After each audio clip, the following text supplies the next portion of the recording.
made it to jamdadpodcast episode number 7, recording late at night deep in the heart of the Midwest. My name is Dave. And I'm Will.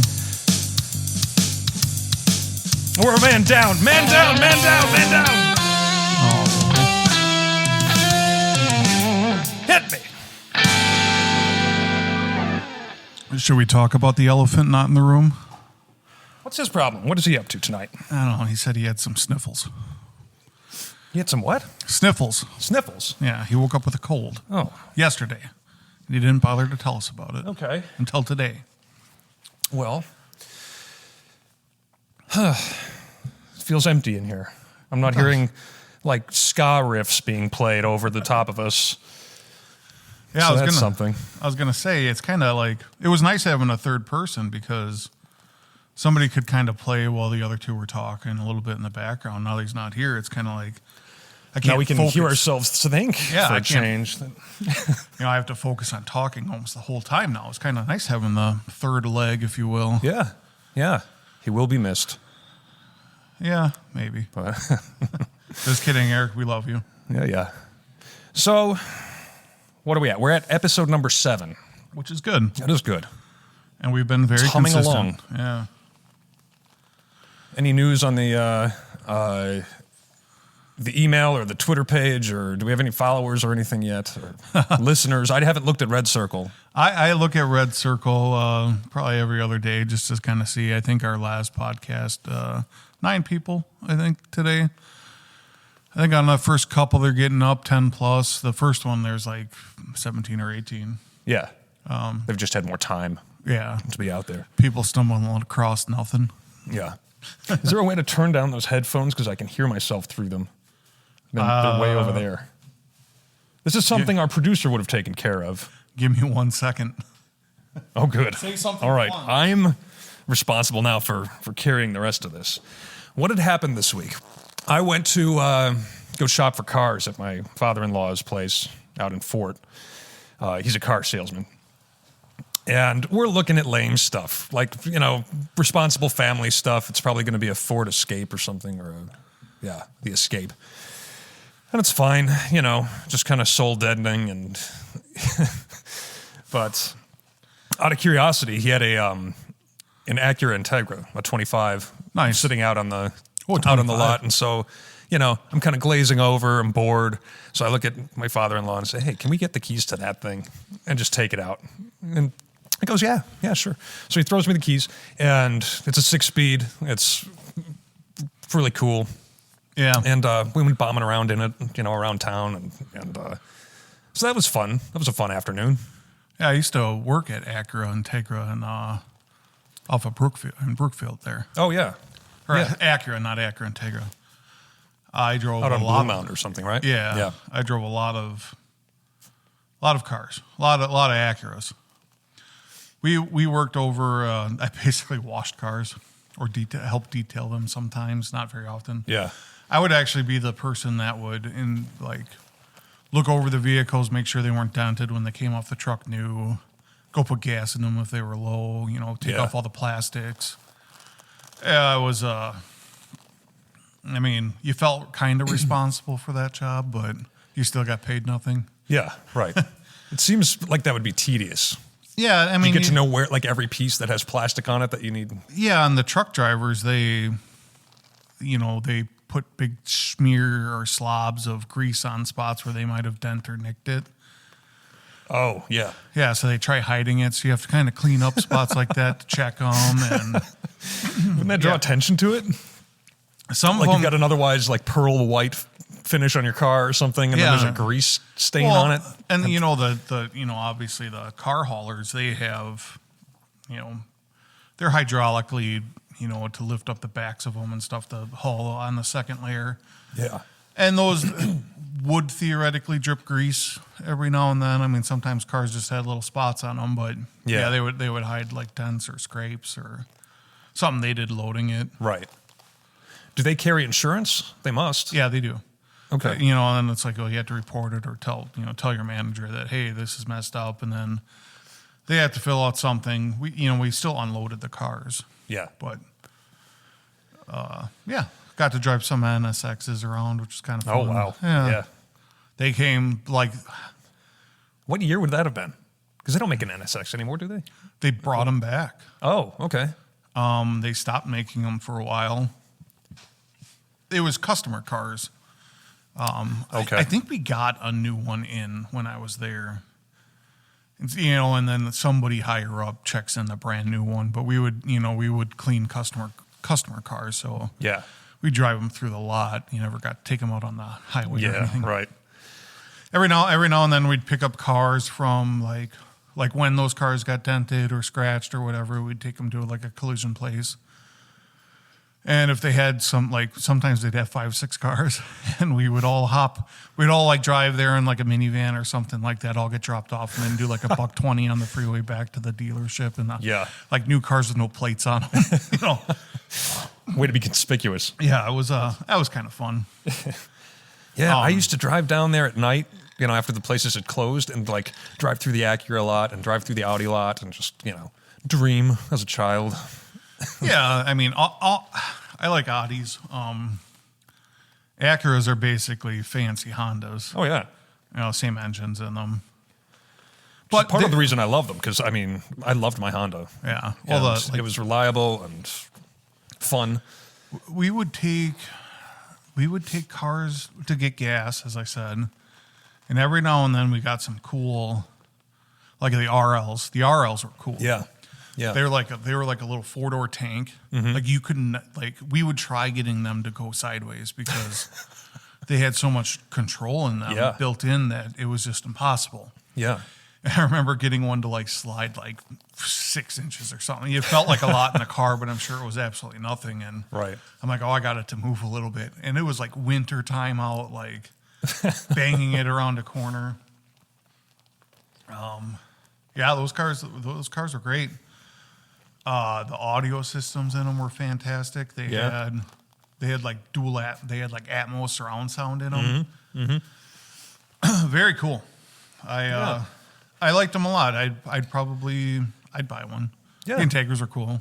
Right. You get the Type R's or Type R's. I think they were Type R's for Integra.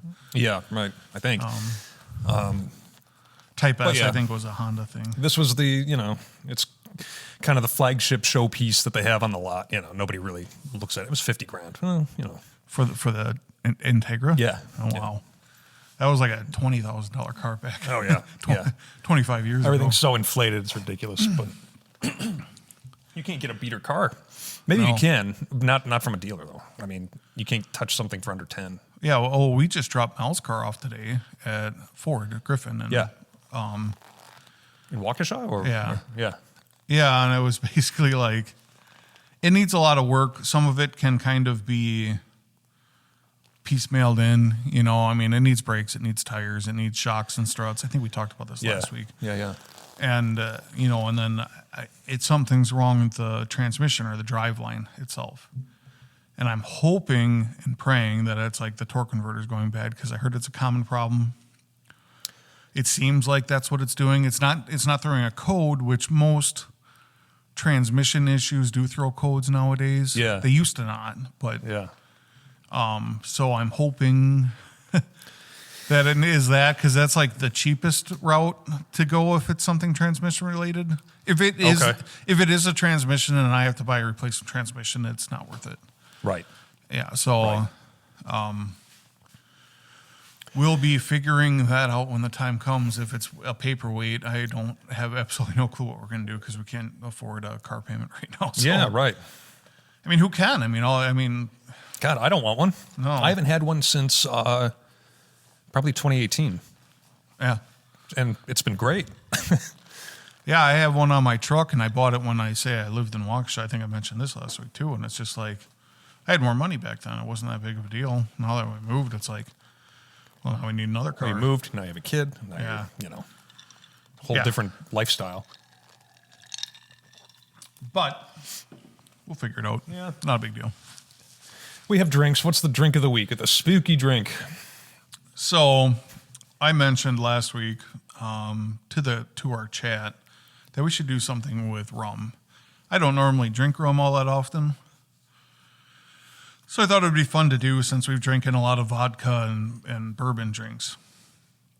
Eric sent over a list, and I read the first one off of it, not realizing that it was a list. And it was called the Zombie.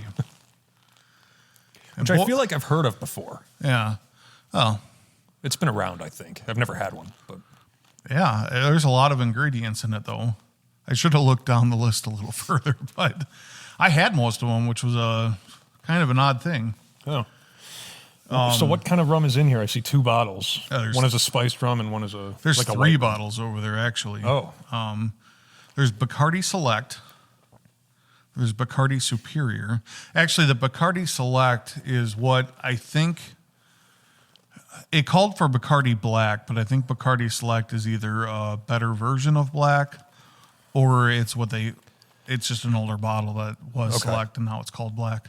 Yeah. And I actually broke the seal on that bottle today. So Okay. if they did relabel it, we've had it sitting around for a while unopened. I brought down the Captain Morgan Black because it said Black. Yeah. I'd be interested to try it with spiced rum. I don't know how much difference it would make versus the Bacardi Select, but It'd probably be quite different yeah, being you a never spiced know. rum. Yeah. Then it's got triple sec, simple syrup, lime juice, and grenadine. And orange juice. I'm sorry. Okay. That one's hiding back there. It's fine. Yeah. It doesn't taste like brains or anything. Dave and I are not connoisseurs of sweet drinks, I don't think. No. I don't have a sweet palate, I don't think. No. But, it's fine. It drinks. Fine. It'd be better if it were warm out, I think. Yeah, it's kind of a summery drink or a tropical type thing. like if you were like smoking a cigar on a beach in the Florida Keys or in Cancun or something. Years ago, Carla and I went to Puerto Rico. We went to San Juan, and we visited the Bacardi factory, distillery, I should say. And they own a bunch of brands, and they've got a really nice distillery, and they give tours and stuff right on the coast. It's a big estate, like a big facility. And the day before, we had been drinking on the beach, and we fell asleep. And so, but we're under, so we're under an umbrella, but my legs were out. And so I got the worst sunburn of my life on my legs to where it must have been sun poisoning or something because they were swollen up and, it hurt to stand. It hurt and like an idiot, I'm wearing a suit, like a linen suit, and she's got a nice dress on and the whole thing while we're touring this distillery. And I'm like tiptoeing the whole time. Like the whole group is standing and listening to the guy giving the presentation, and I'm like tiptoeing and moving around, and because I can't stand still. If I stand still, it feels like the blood is pooling in my feet or something, and that was terrible. And she hated me for that. She was very embarrassed of me. Try not to let the pants touch too. Yeah, while you're walking. That was the worst. I was sunburned pretty bad a long time ago, but I really actually try to be somewhat careful about it. Yeah.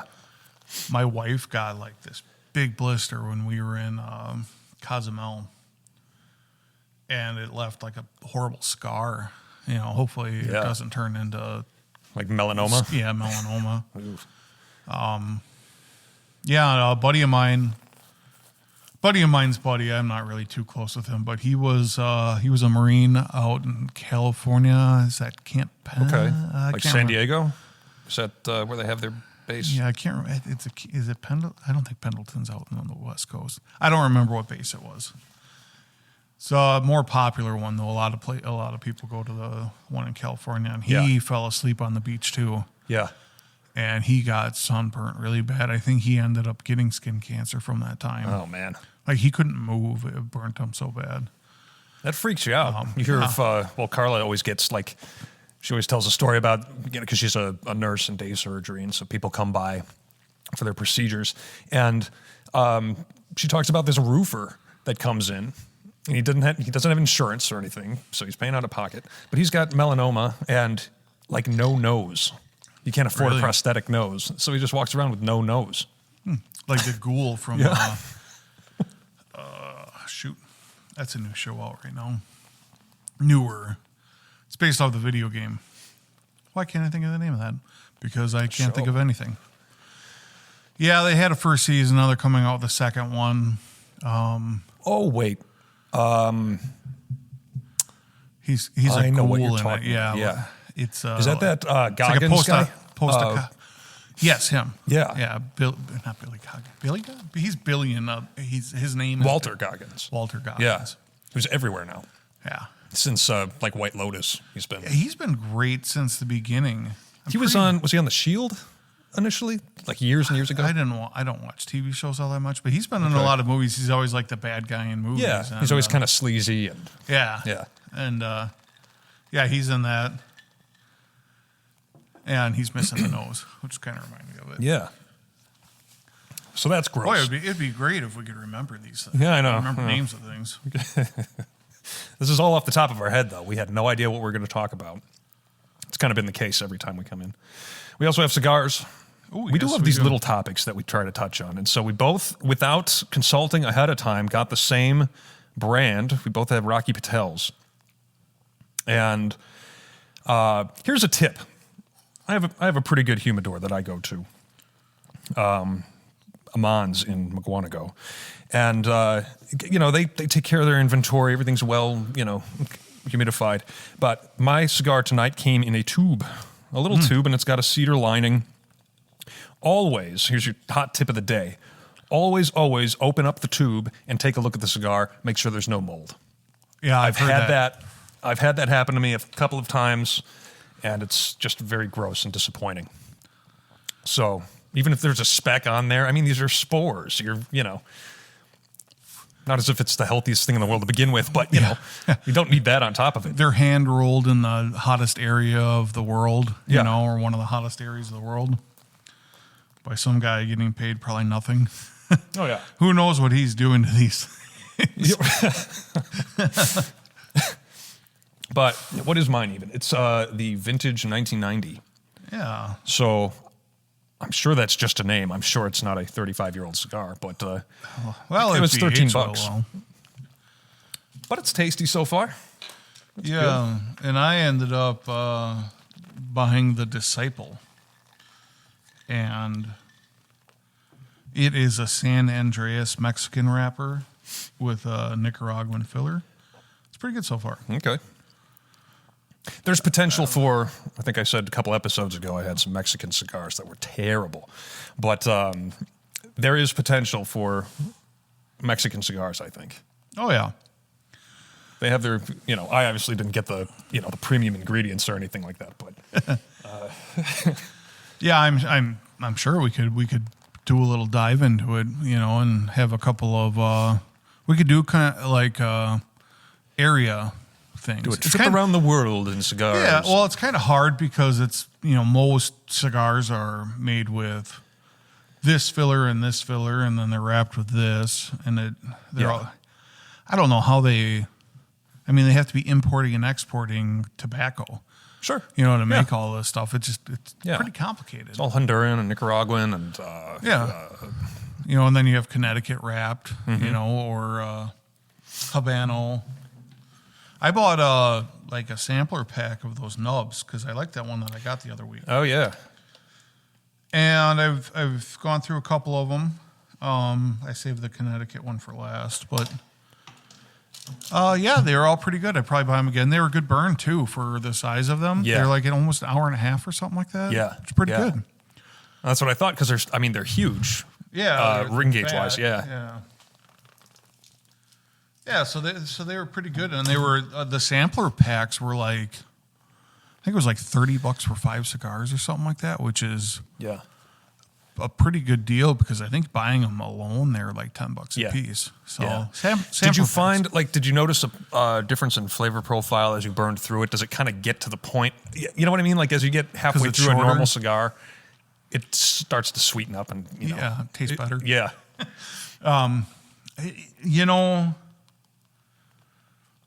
I think it comes quicker, Yeah. which kind of makes sense, but yet doesn't at the same time. Because they burn so long, I enjoyed them near the end, just like I always do. Maybe it was shorter time or something like that. I didn't, I didn't set a timer. Right. But I know, most of the time when I get the end of them, you kind of want to savor savor that last little bit because it's so good. And it's weird because it's getting hotter too. Yeah. Yeah. But normally when they get hotter, they get more bitter. So I don't understand everything about cigars, but it is fun to learn, though. yeah, it is. And you know what? And we're doing it here. Yeah.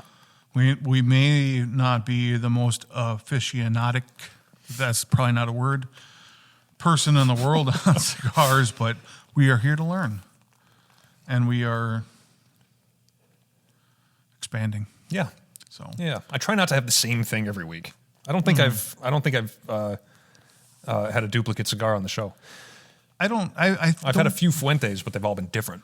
Fuentes. Yeah, I don't think I have either. I'm trying to switch it up. I've had same company, but something different. And then let's talk about our watches while we're sitting here talking about the cigars and drinks. Our staples of the show, we try talking about every single time. Yeah, so, well, this is kind of fun. Kind of a fun theme that we have here because we both have counterfeit watches. Yes. Or fakes. Which, yeah, I mean, there's a lot of debate as to, obviously it's not an ethical thing to do, buy a counterfeit watch. But, if for your personal use, I'm not going to try to sell this and pass it off as a authentic piece. It's just a fun thing. It's a toy. It's a souvenir for me. I got it on vacation somewhere. I can't remember. I think it may have been Cozumel. Yeah, and I was given mine too. I did not buy it. It's okay. It's actually like,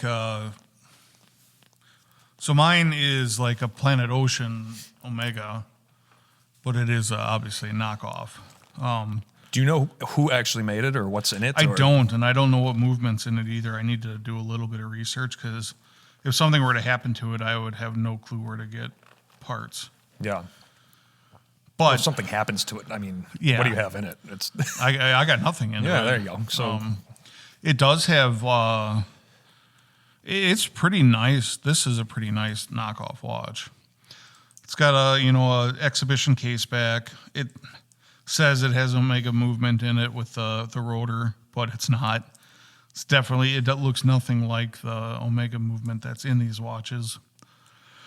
Most of the time on fake watches, if you look at the crown, the little winder. Is that a branded crown? Does it have the little Omega on it? Yes, it has the little Omega on it, but if you can see it, it's really small or pretty small. Okay. Yeah. That's how you can tell if they're fakes or not because they're about double the size normally. Right. Plus the movement's obviously completely wrong. Other than that, I mean, it looks pretty good. Yeah. It's got a nice... From 5 feet away, I mean... Yeah, the rotating bezel on it's unidirection. It's got a nice click to it. Yeah, even unless you're like sitting around watch people and they ask you, nobody's gonna... Yeah. Nobody probably would even see that it's an Omega, I mean, from... Well, no. More than 5 feet away. The percent of people you encounter that would recognize your watch one way or the other is minimal. Yeah. I mean, nobody cares about this. Yeah, I'm trying to. There's like a few other odds and ends like that you'd have to be in the know to even see people doing something. Yeah, like I've gotten more compliments on my Invicta than I have on my Omega or my Seiko or So other than you, Ryan, a few other people, nobody's ever even asked me. Yeah.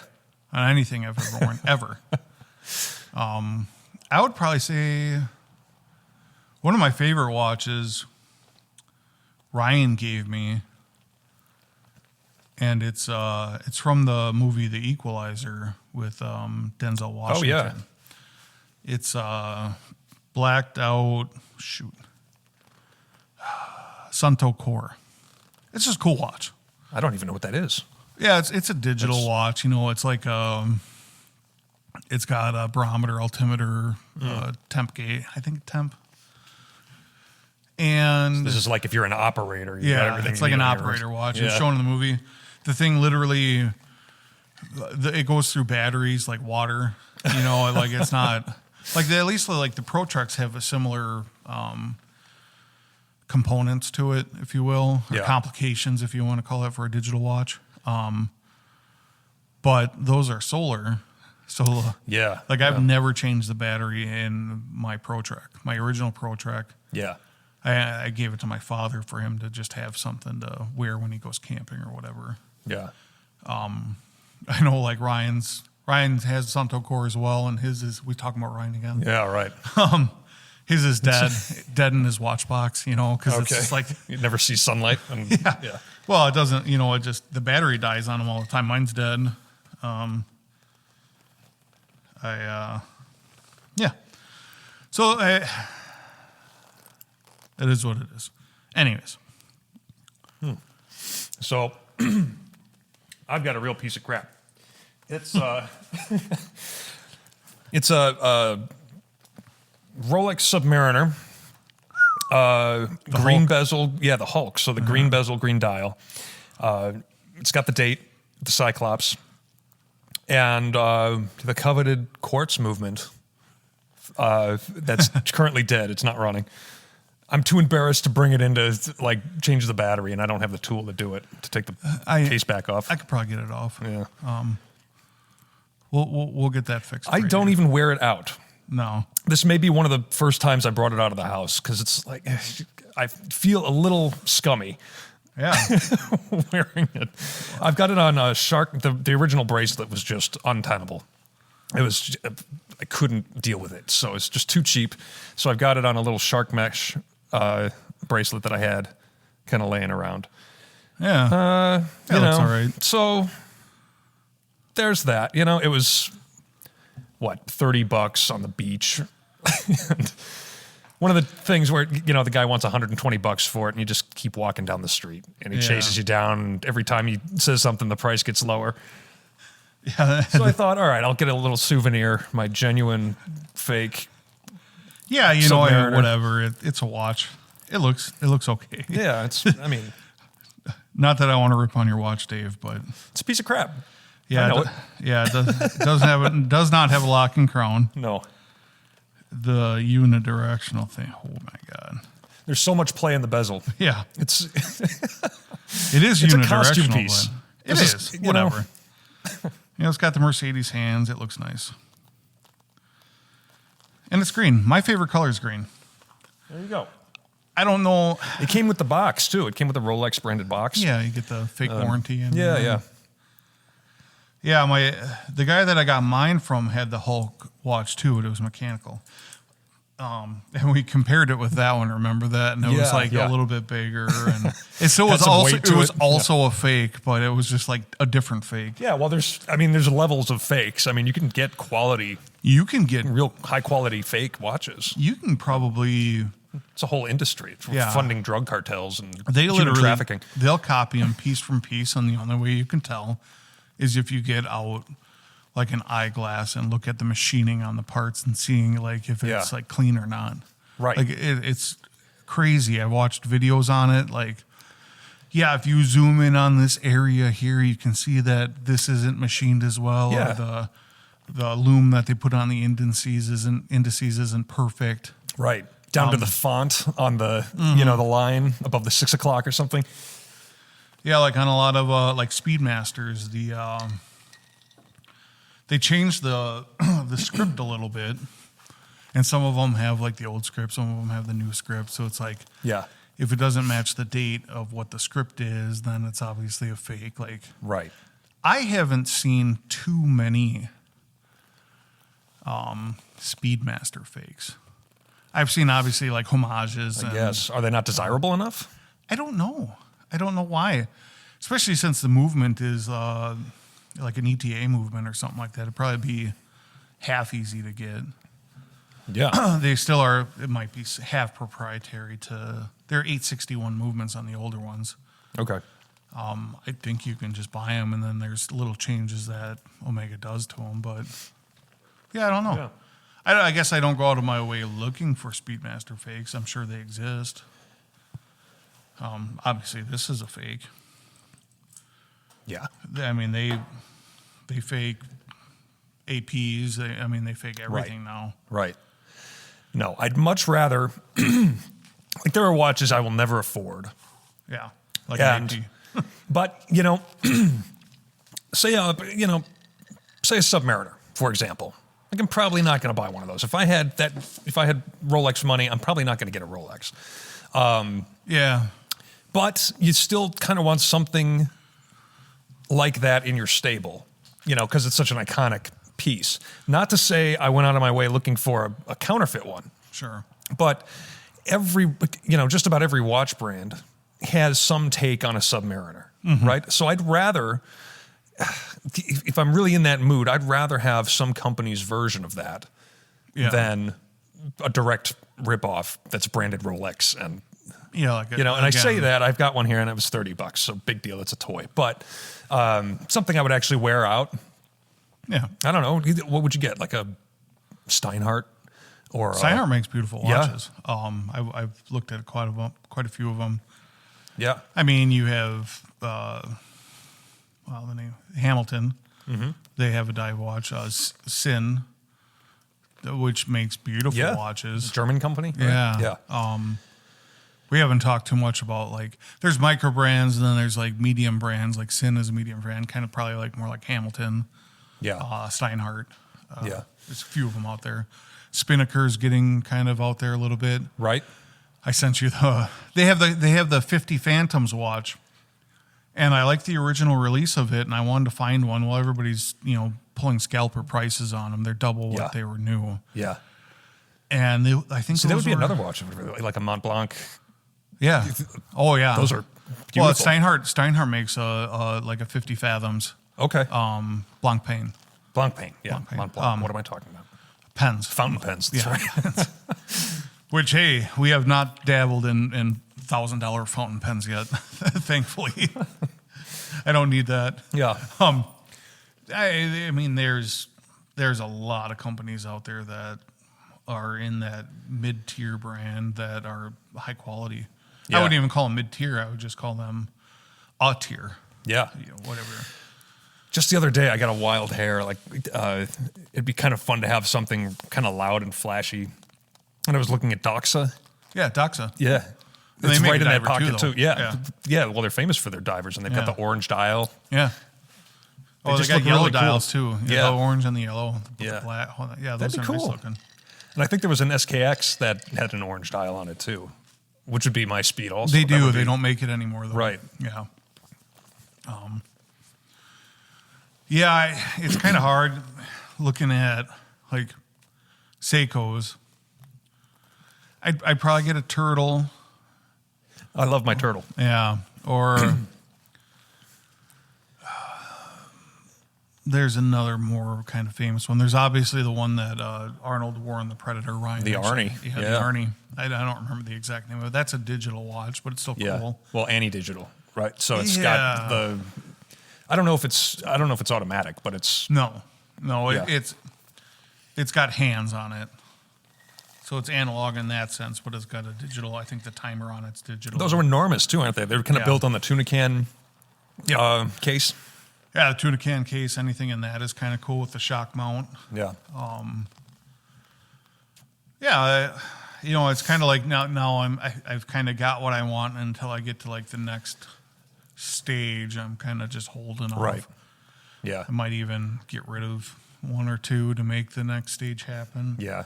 Next stage is not happening until after I figure out my wife's car. Yeah, right. And probably do some honey-do stuff, but yeah, same here. I've kind of covered all the bases. I've got the diver, I've got the dress watch, I've got the kind of an everyday beater, and it's what else do you want really? Yeah, I mean, other than this, which is the blacked out dress KX as they call it. Yeah. I just have it down here. I was actually wearing it today. Other than this, I don't really have a dress watch. I do. Okay. And we're going to bring it up on another show. We talked about it a little bit. It is. I'll wait for that show to talk about it, but there's a reason why I don't wear it. Other than it needs work. It is a mechanical watch, and it needs to be serviced. And I don't want to do it because I thought about buying because you can find them. I have a little teaser because I'm not going to say anything about it, but yeah, I can find them on eBay. And I thought about buying even a complete secondary one just to have parts for the first one. Sure, because it means something to me. Sure. But I'm just like, if I just take this somewhere and get it done, then I don't have to worry about the parts or anything flying off the shelf. And Right. it's an older movement, so there's only like 10 moving parts to it or something. But I still don't want to deal with it. I don't want to take care of it and lose something that means something to me. Yeah. Well, and you need the dress watch.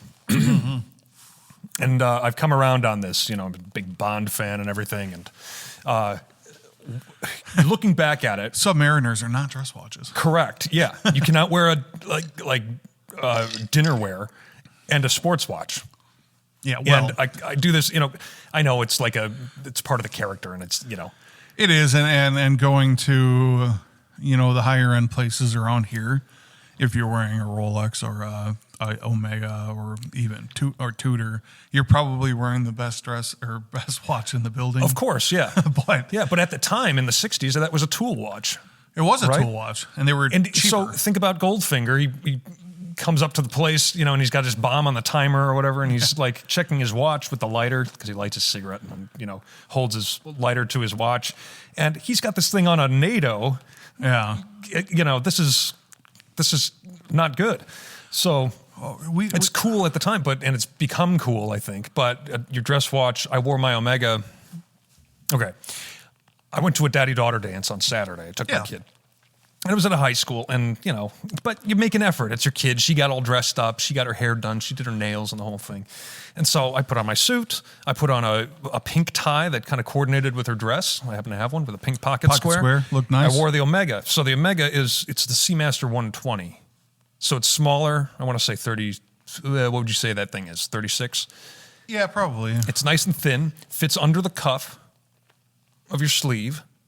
That's what a dress watch ought to look like. Yeah. Everybody else there was dressed terribly. But Well, it's McWanago, Wisconsin. I don't know what I expected, but it's just ill-fitting button-ups, and they're wearing dress pants like kind of around their hips where you would wear jeans, and they just have a dumpy ass and black sneakers and stuff. So I was far and away the best dressed there.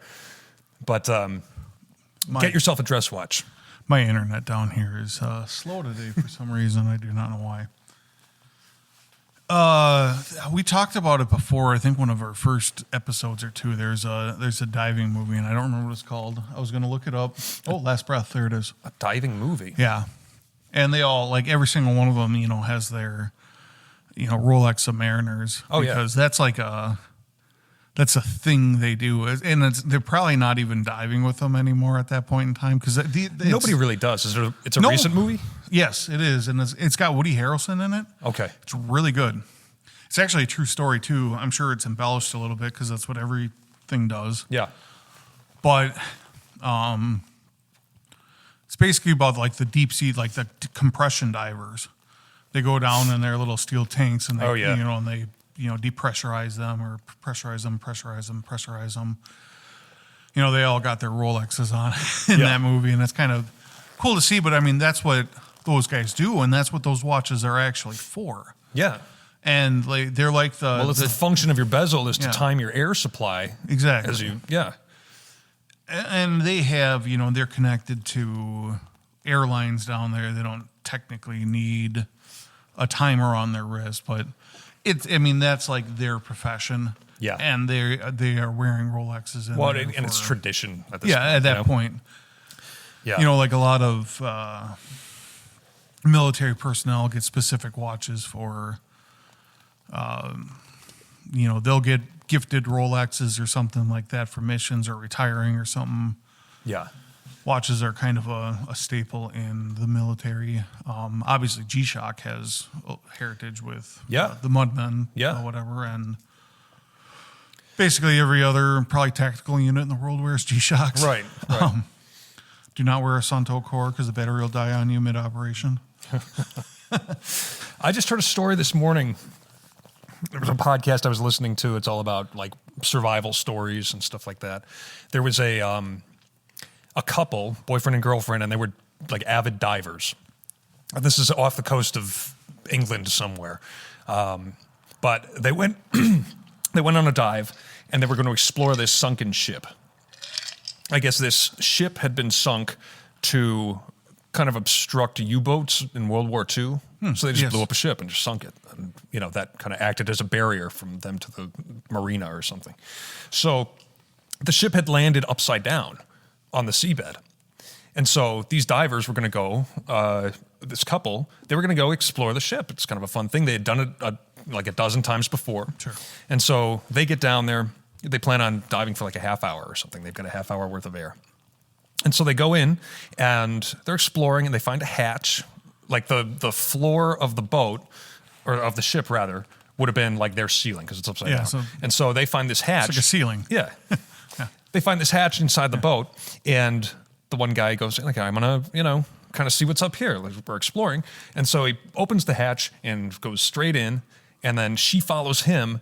And when she gets in, she's like, he's looking back at her terrified because they just found like a storage compartment. Probably And they're mines like in trapped in there. And they can't turn around. It's too cramped. They can't turn back around and swim upside down to get out. And so they start panicking. And then there's all this silt kind of collected on the floor of the thing. And so they're like reaching around trying to, figure out a way to get out. And they kick up all this silt. So they can't even see their hand in front of their face anymore. And so long story short, they end up making it out of there with one tank between the two of them. Wow. Because her tank got caught on something and she couldn't get out. And they're panicking. They're using up all their air. And they ended up living. Well, that's good. But, something. Was it filled with like explosives, like No. like a bunch of little mines or whatever? Yeah, right. Underwater mines, just jam packed in this boat if it ever got hit. No, evidently it's difficult to turn yourself around and swim upside down, especially when it's cramped and you've got bubbles coming up in your face. And Yeah, that kind of I wouldn't reminds know. I've me never of, done it, but something you don't think of ever because you're never in outer space. But Ender's Game, it's a movie. It's also a book. Scott wrote it. I can't remember his name. Of course, I can't remember his name. And in the ship, the movie was actually done really well compared to the book, from what I remember. But they ask you a question like, which way is up? And they're in space, and he's like, it's like no way is up. right. Whatever. You've got no It's like, equilibrium or something. no nothing. And I feel like that's kind of how you'd be underwater with like a weight vest on or a weight belt, I guess it would be. But yet there's still like... You'd still feel gravity. Though. Like up is the opposite of where gravity's pulling you, right? If you were completely in like a black room wearing a weight belt, would you know which way is which, like in your head? Like, I don't know. It'd be probably pretty hard to do if you were It'd be in water. disorienting. Yeah. A weight belt, like how? They wear weight belts to help them stay underwater Okay. when you dive, because most people float to a point because you have oxygen Right. in you. Okay. So they wear weight Suppose you've belts got to help a them tank of down. oxygen on your back, so Yeah, well, and they're carbon fibers now too. They're all ultra lightweight, everything, and it just kind of helps you go down instead of up. Right. You can still swim up pretty easily, and there must be some sort of calculation. I've obviously never dove before. yeah. But yeah, I mean, with that belt on, I don't know if it would like really kind of buoyant you out to a point, or I don't know how that is. Yeah, I have no idea. We should get a diver on here. Yeah. Do we know anybody who dives? I do. The guy that gave me this watch there you go. dives. Yeah. I'll have to ask him. I'm sure there's 20 different things that you would never think of Yeah. that become factors. We need a little music in the background. Where the heck is Eric? He should have been here by now. So he's got sniffles, huh? Yeah. He said he was at home watching Buffy the Vampire Slayer. I just watched the new, speaking of, I think, what's her name? Sarah Michelle Gellar? Mm-hmm. Yeah. She was in the new I Know What You Did Last Summer. Oh, that's out, isn't it? Yeah. I'll have to... That was something. I didn't know what I expected from that, but yeah. Even the first one wasn't... Well, she was in the first one, too. Yeah. Is she the only surviving character from the first one? She was dead. Oh. So did you just ruin she up? made a no. She because I don't think it's a secret that she died in one of them, like No, 20 years ago or but something. I mean, is it a not secret that she's back? She shows up as a vision or something, a nightmare haunting this person that's being. Vision. It's like they all look amazingly good. Like she looks pretty much the same as she did back then. Sure. Who's the other one? The other girl? Jessica Biel. No, I Love don't know. Hewitt. Yeah, Jennifer Love. Jennifer Love Hewitt. Yeah. She looks good too. I don't know. Freddie Prinze Jr. looks like dog shit. But He was in it too. Yeah. All these people showed up for this. Getting a paycheck. You know, most of the time, men age better than women do. Mm-hmm. Freddie, what you doing with your life? He's a avid listener of the podcast, so I'll hear back from him. Didn't he have a famous father or something? Well, he was a prince, so his dad probably was a king. Yeah. I mean, Speaking of kings, what about no kings, Dave? Well, what about no kings? We don't have a king. We don't have a What are we king. talking about? We should go yell in the streets that we don't have any kings. Yeah, he's so much of a king and a dictator that the opposition party shut down the government. Yeah. So that happens all the time in dictatorships, right? I told Eric we were going to bring this up when he wasn't here. It's a good thing. I'm just trying to light this thing again. Yeah, it happens. Yeah, sometimes they just don't hit the same after you have to relight them. I know a lot of people, some people like, they'll cut them and save them for the next day or something like that. At that point in time, I'm done. No, because then they get all stale and Even if you like, a lot of people age cigars too. If you have a humidor, they season them, I guess is what it is. Yeah. I'd love to try that. Those cigars that I was getting that I love so much that we talked about earlier in these episodes, the aging room sonatas. Yeah. I think those sat in the humidor there for such a long period of time that they got aged, and that's why the tips on them were sweeter. Because they put a new box in there, and I've grabbed a couple of them, and they're Not the same? Not the same. Wow. So Yeah, that makes sense. I mean, well, again, things we learn. how long can you potentially, I guess you can keep them forever if you take care of them. As long as they hold a specific, humidity. Yeah. I wouldn't say why not. Yeah. Well, I'm thinking about what to drink next. I don't know. I'm probably not that. Yeah, well, I don't know because we could do. I have bourbon and I have bitters over there, and that's about it. I don't even have vermouth down here. I should have brought some. We could pause. I could run up to the house and get some. No, we don't have to run anywhere. We've got. Yeah. We can just sip on some bourbon after this too. Yeah, sure. Yeah, this is very, very sweet. It's not even sweet. It's just fruity or whatever, Yeah. Which is appropriate for a rum drink, I suppose, but that's fine. We don't drink rum that often to begin with, so. When I dieted, I lost some weight a while ago. It was from 10 years ago now. I drank Captain Morgan and Diet Pepsi for whatever reason. I was drinking Pepsi. I don't even like Pepsi. I was getting caffeine-free Diet Pepsi because my cousin was redoing his house, and I'd go over there and I'd help him for a few hours, and then we'd sit there and drink. Yeah. And I was losing weight at the time, so I would drink that because Captain Morgan is 35% alcohol instead of 40. And so you save yourself some calories there. Almost all alcohol is like right around the same caloric is it value per shot. maybe 50 calories a shot or something like that? Or Per ounce, roughly. Okay. Yeah, it's like a shot is like an ounce and a 2 half. ounces, It's about 80 calories. Right. Bourbon's like 90 or 100. Vodka's right around 80, 90. But like Captain Morgan, because it had less alcohol content, it was like you saved yourself like 15 calories a shot. Yeah, well, Yeah, it adds up after like 20 of them. Right. Going back to Ryan, I was drinking with him too, and we would drink like diet cranberry and vodka. Yeah. And we were also buying diet vodka, which is a thing. But it was also Okay. like 30% alcohol instead of 40. So it's like you're just not getting the same alcohol content. Yeah.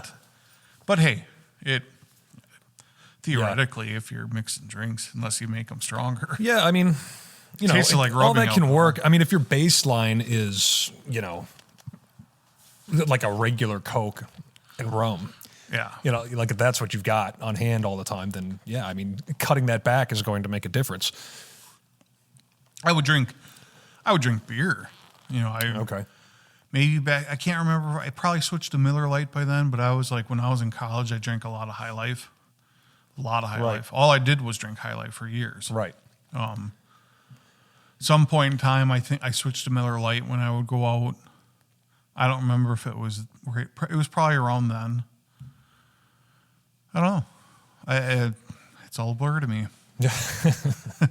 But going from, drinking High Life to having a cocktail with 0-calorie soda and low alcohol, or low alcohol, it made a difference. Yeah. So I didn't cut back on drinking too much. I probably did, Right. but I still would go out and still do those things, and as long as I was good throughout the day, it was fine. Yeah. I would even count my drinks back then, figure out all the calories. Well, you got to if you really were like That adds up. You could dedicated. easily, you could get 1,000 extra calories a day on drinking beer, especially. And if I were to go out, if I knew I was going to go out and have a few drinks, I would eat less. Mm-hmm. I conditioned myself to basically I could probably eat nothing in a day, just because you're eating so much less. If you really, there's a lot of meals where you can get a lot of calories in with a lot of food. Like if you eat like pure chicken breasts or whatever, and salads. If you eat chicken breast and salad, you can eat a lot of chicken breast and salad. Well, you can try. Yeah. Yeah.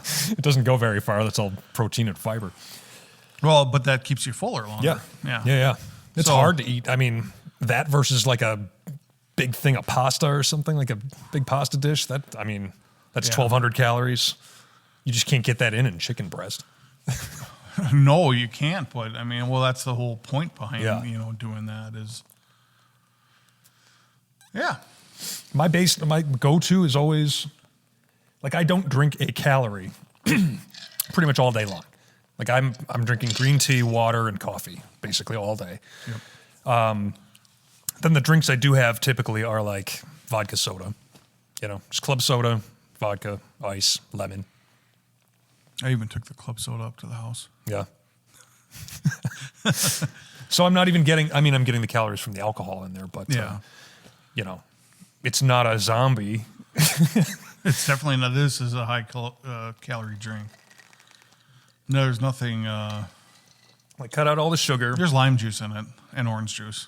It's good for you. Yeah, right. We at least got the high pulp orange juice. Yeah. Because otherwise then you really just have sugar water. There's something about pulp and orange juice that I just love. Mm-hmm.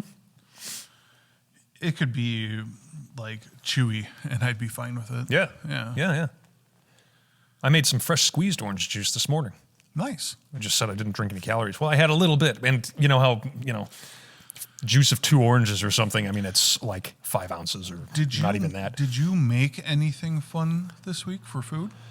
We got on a huge food kick last week, so I just thought I'd ask. This morning I made, we had some good, seedy multigrain bread in the house from the other day.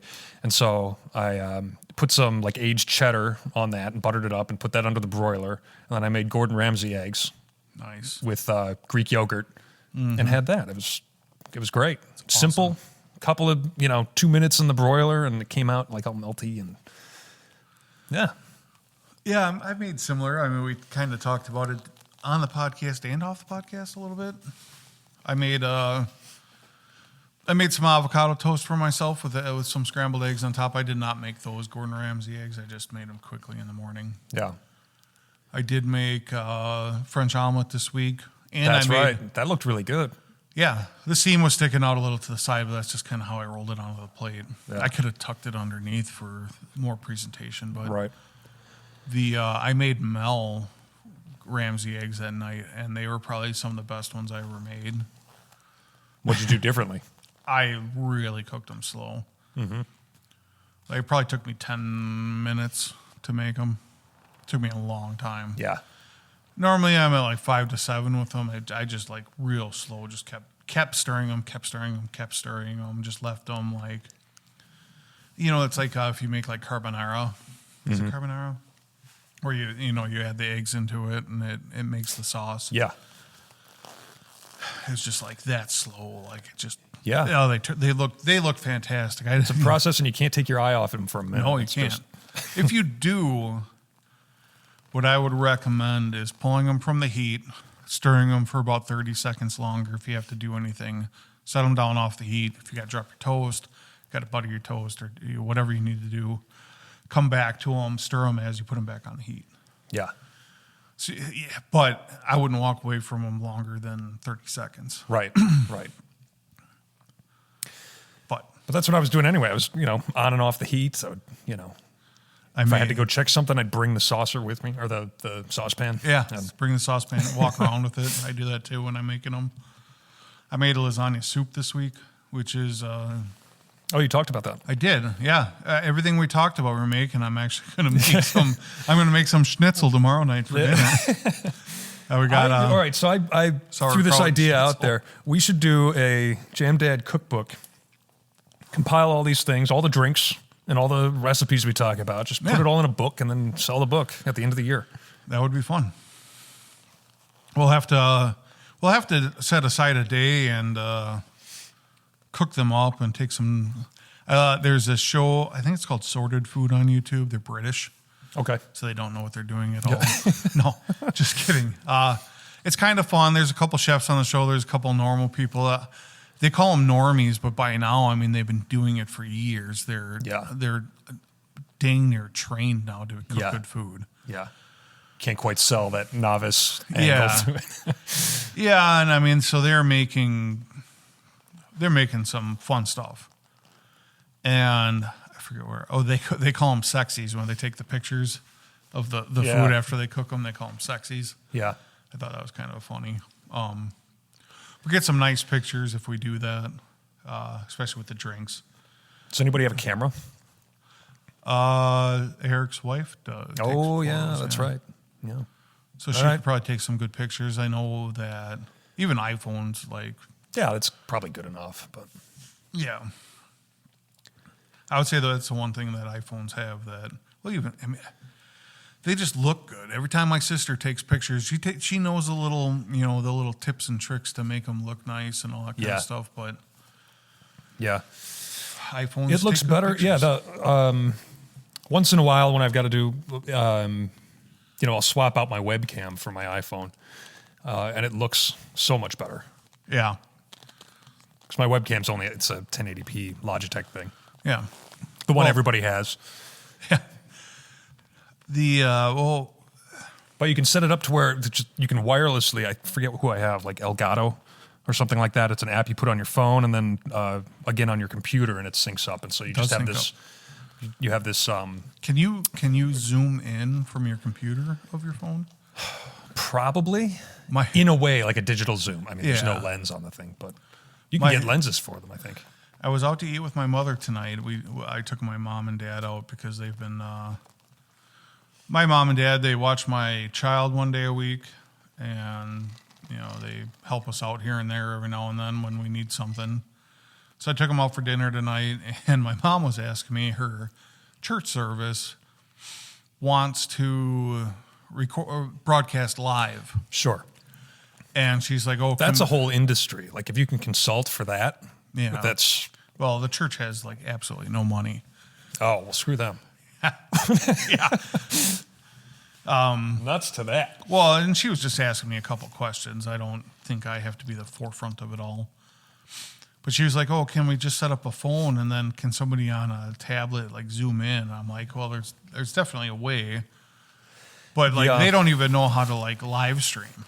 Like, she was asking me, how do you live stream? I'm like, well, most places you have to pay, or there's a bunch of hoops you have to jump through to do it. There's open source software like OBS that you can get. But And just about any kid there will probably know how to use it because they're all on Twitch or something. Yeah, but for like 80-year-olds to like find too, like, can we do it through Facebook? I think you can. That's why it's going to take a little bit of money from the Will and Dave Consulting Group, and we'll set them all up. We can. We'll get paid in crackers and grape juice. Potluck. They have like a slow cooker full of beanie weenies or something. We went there last Sunday for the service because they were going to do something special for the kids, and I'm not a huge church person by any means, but my mom has been going lately, and my wife would like to have Lily baptized. And so we try going every now and then. Lily's too young to sit through a church service, and it's basically hell. Do they have a kids' room in the back? So they have a kids' room Put downstairs. them behind glass. They have a kids' room downstairs, but it's the lady that takes care of them is like 90 years old. Yeah. So if you have a 2.5-year-old, the 90-year-old can't take care of them. So then my wife has to go with. So then she's not sitting in the service, and I should probably go because I'd have more fun wrangling my kid than sitting through the service. Yeah, right. I'll have to talk to her about that. Yeah. Or I could just stay home with Lily. You could just have your Sunday morning. That's nice, too. I'll make her some stuffed French toast, and she can go off and sit for an hour. But they had like a potluck when I was there. Most of the times where I've gone, they've had food. And it's okay. Yeah. I'm trying to think of when my kid was ever at church. She was baptized early on. So that's one. At least one and time. Then we took her there for something. I couldn't tell you what it was, but she hung out in the kids' room. She was really little at the time, and that was that. I don't know. We've really dropped the ball on that little hellion. Well, whatever. I find it that if people want to choose or follow, they will find a way if that's what they need. I found I must be a profoundly shallow person because I don't think about spirituality much at all. It just doesn't cross my mind. So I don't know what that means. Well, theoretically, it means you're just probably a good person in general. I mean, like one tries, I guess. I mean, a lot of people. I did buy a counterfeit watch. It's true. And you do drink alcohol. Yeah, that's a no-no, isn't it? Yeah. In some places. You don't show your legs though very often. But modest. I feel that if you have a decent upbringing and you have a good, guide on life where you're not needing to be told every Sunday that you're doing something wrong and that you need to correct yourself, or some people, especially a lot of older people, find it nice after their family, your parents die, and death is a huge thing with religion because it brings you peace to know that they are somewhere happier. Sure, yeah, I suppose. I don't, I guess I don't think about it all that often. It's just, like I said, It doesn't cross my mind, and whatever that makes me, I don't know, like just a heathen. You're fine, Dave. I don't know. Don't worry about it. There's a place for you somewhere. I'm sure. Well, where are we at right now? 104. Wow, this is when we first started. Our first podcast was about an hour long, I think, and I think that's when I talked about that movie. So nobody would have known that I talked about it. I think we talked about it in episode 0.5 that did not make it anymore. And I wonder. I think I probably still have that file, but it's inaudible. I had to do so much cranking on levels and stuff to where it's just a lost cause. But what we could do is try figuring out a cocktail if we paused for just a second. We'll be right back. You guys won't even know we're pausing going. now? Yeah, let's do it. All right. And we're back. We're back. grabbed a guitar, grabbed a new whiskey here. What is this? I was helping Eric with his dad's truck the other week. We talked about it a bit, and Eric bought us a bottle for the podcast. That's what I asked for helping him out. It is 100 proof Vault Edition Kentucky Straight Bourbon Whiskey, Bank Street. But it is from New Jersey, Scobeyville. So we are going to sip on that and give it a try while Eric's not here. Yeah, we were going to wait for him, but he's got sniffles. Which means we didn't wait for him at all. Cheers. Yeah. Smells like bourbon.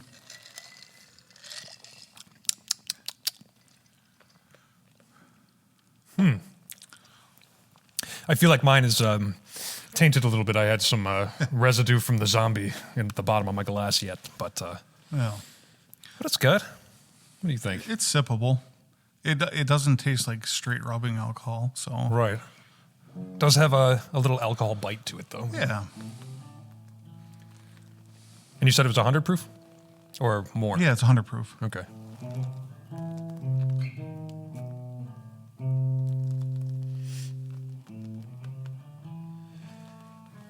Well, what else had happened this week? Limp Bizkit's bassist died. That's right, yeah. Now, was he playing with them, Originally, currently? Because I just saw them in May. I think so. Huh. It didn't say like their previous bassist or anything. Yeah. I have not been following Limp Bizkit probably since the 2000s. So. No, yeah, I don't at all, but I just happened to have seen them. They played with Metallica in Nashville. I do enjoy Limp Bizkit's music. They put on a good show. Yeah. I've got to say, I never thought, had you just said they're playing somewhere, I wouldn't cross the street to go see them. But, having been there, it's, they put And on I a good love show. that Fred Durst came out as like an 80-year-old grandma. Yeah. Yeah. At least when they first started touring again last year, whatever that was, he looked great. like a homeless person. Yeah. Big beard. Yeah. Yeah. I'd see them. Wes Borland, is it Wes Borland, their guitarist? Yeah. Yeah. I think he's quit the band like twice now. He keeps coming back for Probably. more. Yeah. He didn't like the fans. Is that right? Limp Bizkit's got like a weird fan base that goes and sees them, I guess. Really? They're just trashy people. And Well, yeah. I mean, now I'm pissing off all the Limp Bizkit well, we saw fans here. that play itself out at like Woodstock '99, right? Yeah. Yeah, they're just crappy people, and he's even like been outspoken saying that their fans suck, and I think that's part of the reason why he quit. But he likes playing with them, I'm sure, and the paychecks probably aren't too bad. Yeah. So, Yeah, well, nothing else West Borland is going to do is going to fill Nissan Stadium in Nashville. yeah, So, and I didn't expect their bassist.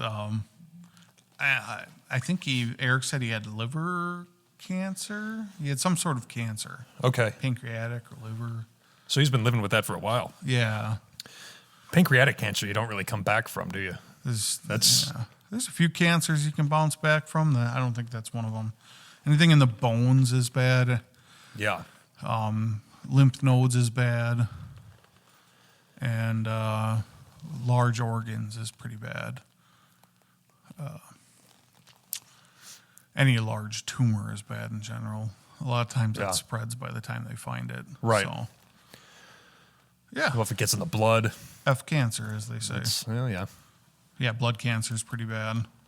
You can get transfusions for, I think I'm not a cancer expert, nor am I an expert on anything, but I think with blood cancer, you can get a lot of transfusions and it kind of limps you along because it's in Okay. the blood, as long as it hasn't spread too much. Yeah, what a terrible life, though. What cancer does Joe Biden have? Oh, The one that they hid from us for years. yeah, right.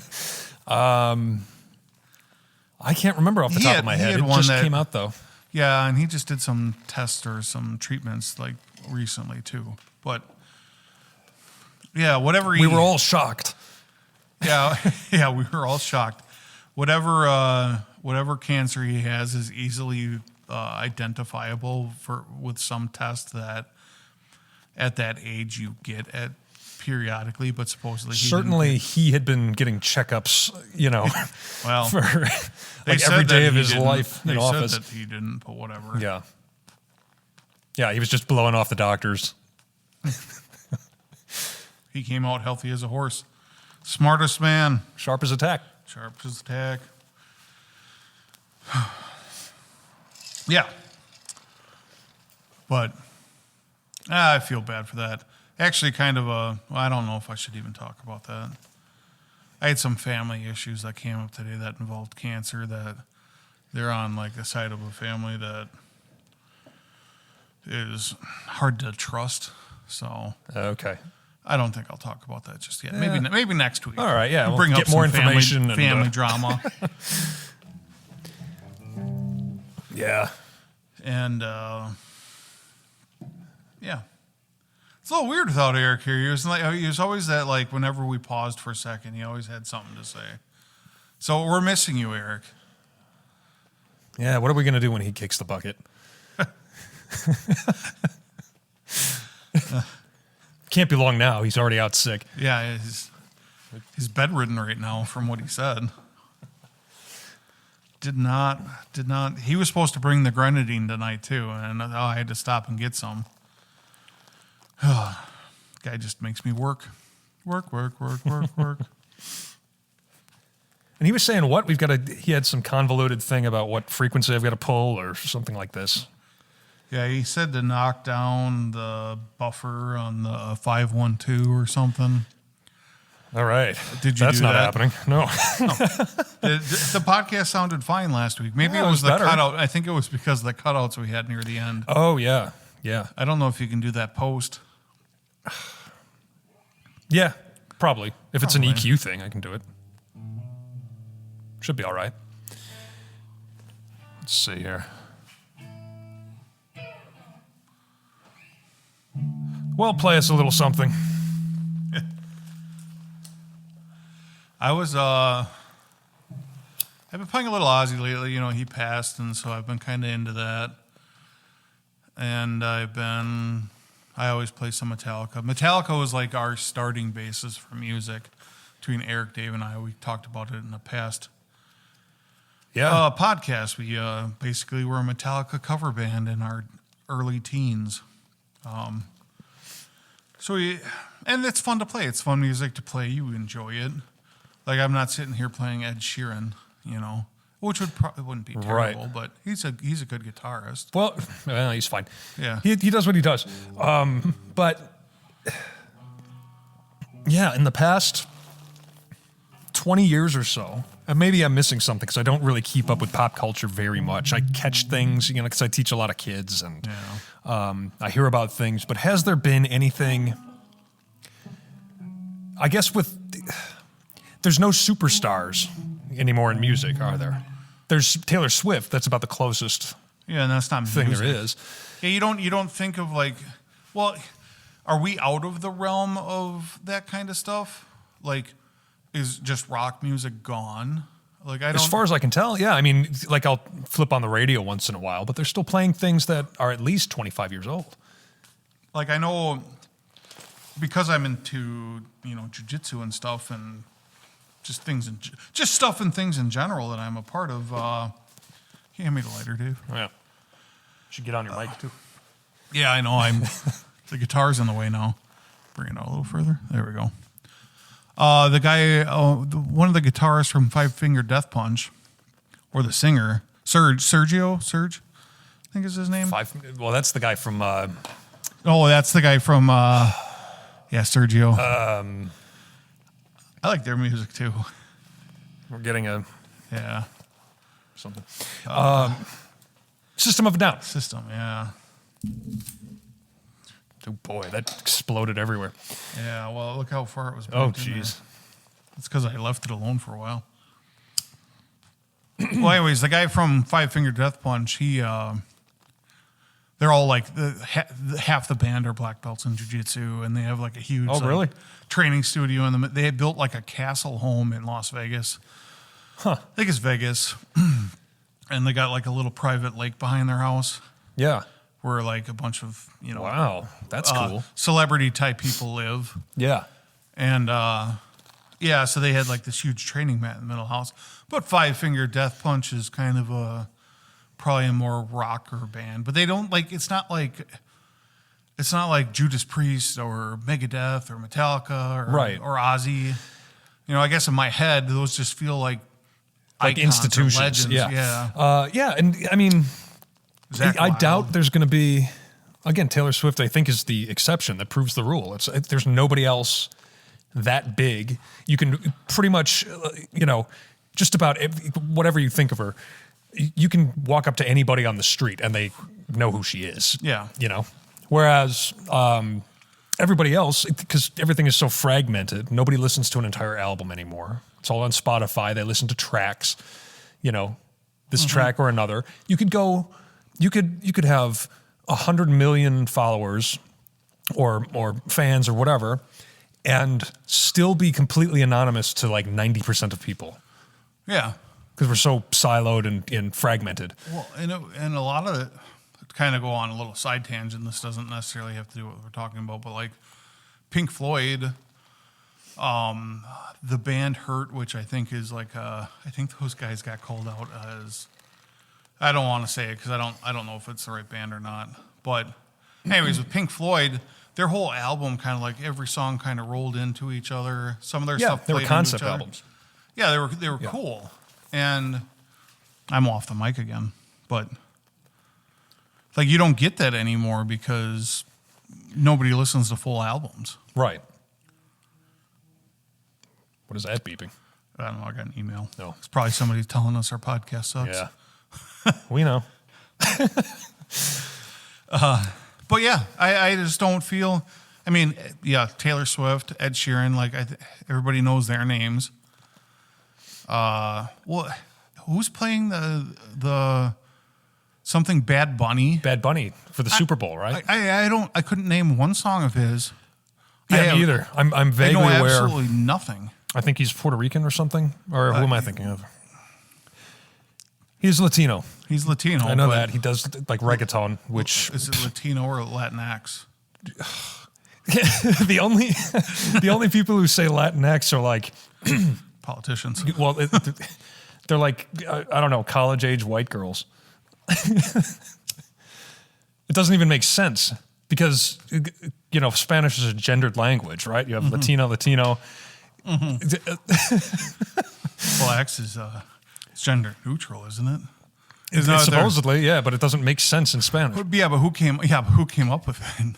Well, lefties. It was probably Americans, right? Yeah. Maybe second or third generation Latinos that are getting with the program, and they're all. It was some.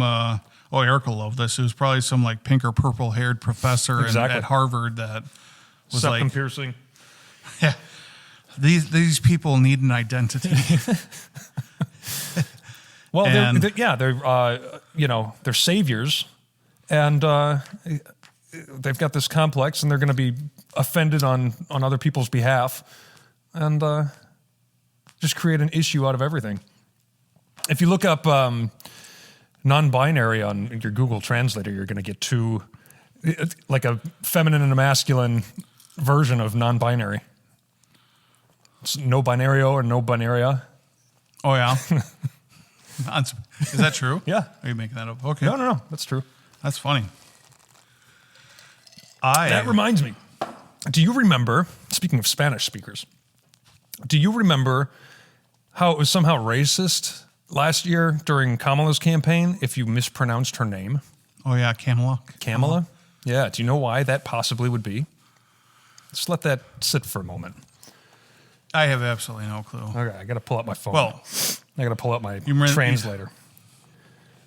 Oops. Oh, I don't think that's you. I just think my tube is finally dying in my amp because the one's burnt out and they aren't balanced anymore. Oh, all right. So it's probably it's taking a nosedive in this cold weather. Yeah. So, yeah, but if you were to say, now imagine her demographic she's trying to appeal to, right? She's got, Latinos, they're, traditionally a demographic that votes Democrat. Yeah. Right. So she's got to appeal to them. She's not particularly popular. She, in fact, was the worst or had the lowest popularity rating of any vice president in our lifetime, I think. She did. And Dick Cheney's in there, too, so that's saying something. That's saying something. Why don't you... Is that me? Oh. No, that's you. Yeah, it is. Okay, so anyway, imagine you're watching the news, nightly news on Univision. You're a Spanish speaker, and they keep mispronouncing her name, and they might say something like, "Que mala eres." All right, let's put that into translate. Que mala eres. It's not getting it. Oh, it's wait. Yeah. Que mala eres. This is crashing and burning. Come on. Yeah. Well. Que mala eres. Whatever. It means how bad you are. Does it really? How bad are you? Yeah. I'll just go ahead and believe you on that. Yeah. Well, she dropped out before even Iowa, right? In 2019, Yeah. Yeah, after she got nuked by Tulsi Gabbard. They say nobody roasts a pig like a Hawaiian. Yeah. And she just came out saying in a interview the other day that it was the closest race ever or something like that. Oh, yeah. And that people say no one had been more qualified to run for president than her. Although by definition, I mean, her opponent had been president. So there's that. This thing just is not staying lit anymore. It's done for. Yeah. I did not enjoy that one at all, that Rocky Patel. Which one was that? Yeah. Let me dig through the rap. So we the know Disciple. not to buy it. Yeah. All right. We know not to get that one again. It had a lot of spice throughout the whole way. It did not smooth out into a nice sweet thing like they normally do halfway through. It just kind of kept that spice on. I'm blaming the Mexican rapper. Yeah.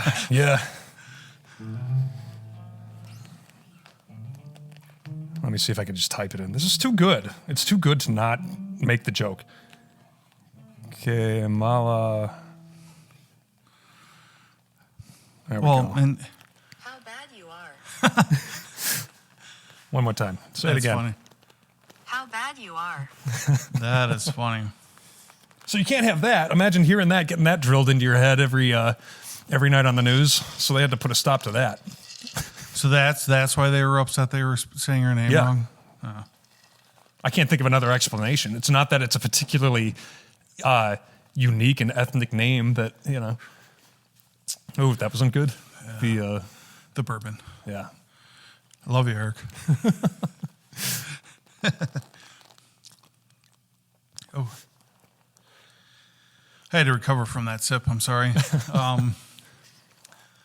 Well, my wife wanted me to bring up the fact that I said she could kick Carla's ass, and she heard that. Well, it was a joke. We were joking around about it, and she's like, "I don't want Carla to think that I'm being mean to her." Carla doesn't listen. Oh, she doesn't. My wife enjoys listening to our podcast, and good. She always jokes about like I Love Lucy. How Lucy always wanted to be like, get on Ricky's. He was a radio host, I think, or he was on TV. Man. I don't remember. He had a show. Yeah, I think it was a live show, and she always wanted to like get on it somehow. Okay. So she could become popular, and my wife always jokes around about like she's trying to get Lucy? on the show. Yeah, she's Lucy. She watched a lot of I Love Lucy when she was younger. He would go smack her in the mouth. Yeah, getting lippy.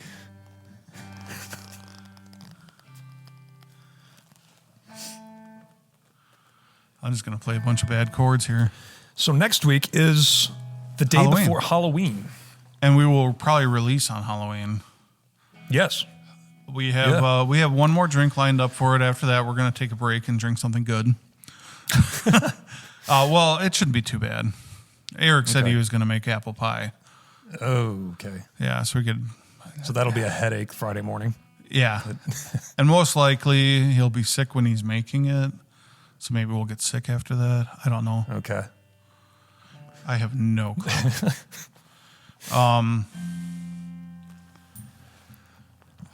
But we are going to go further in depth into some conspiracy theories, some tall tales. Hopefully, we're going to do a little research this week. Dave downloaded a Flat Earth app to learn some interesting facts. Boy, has that been eye-opening.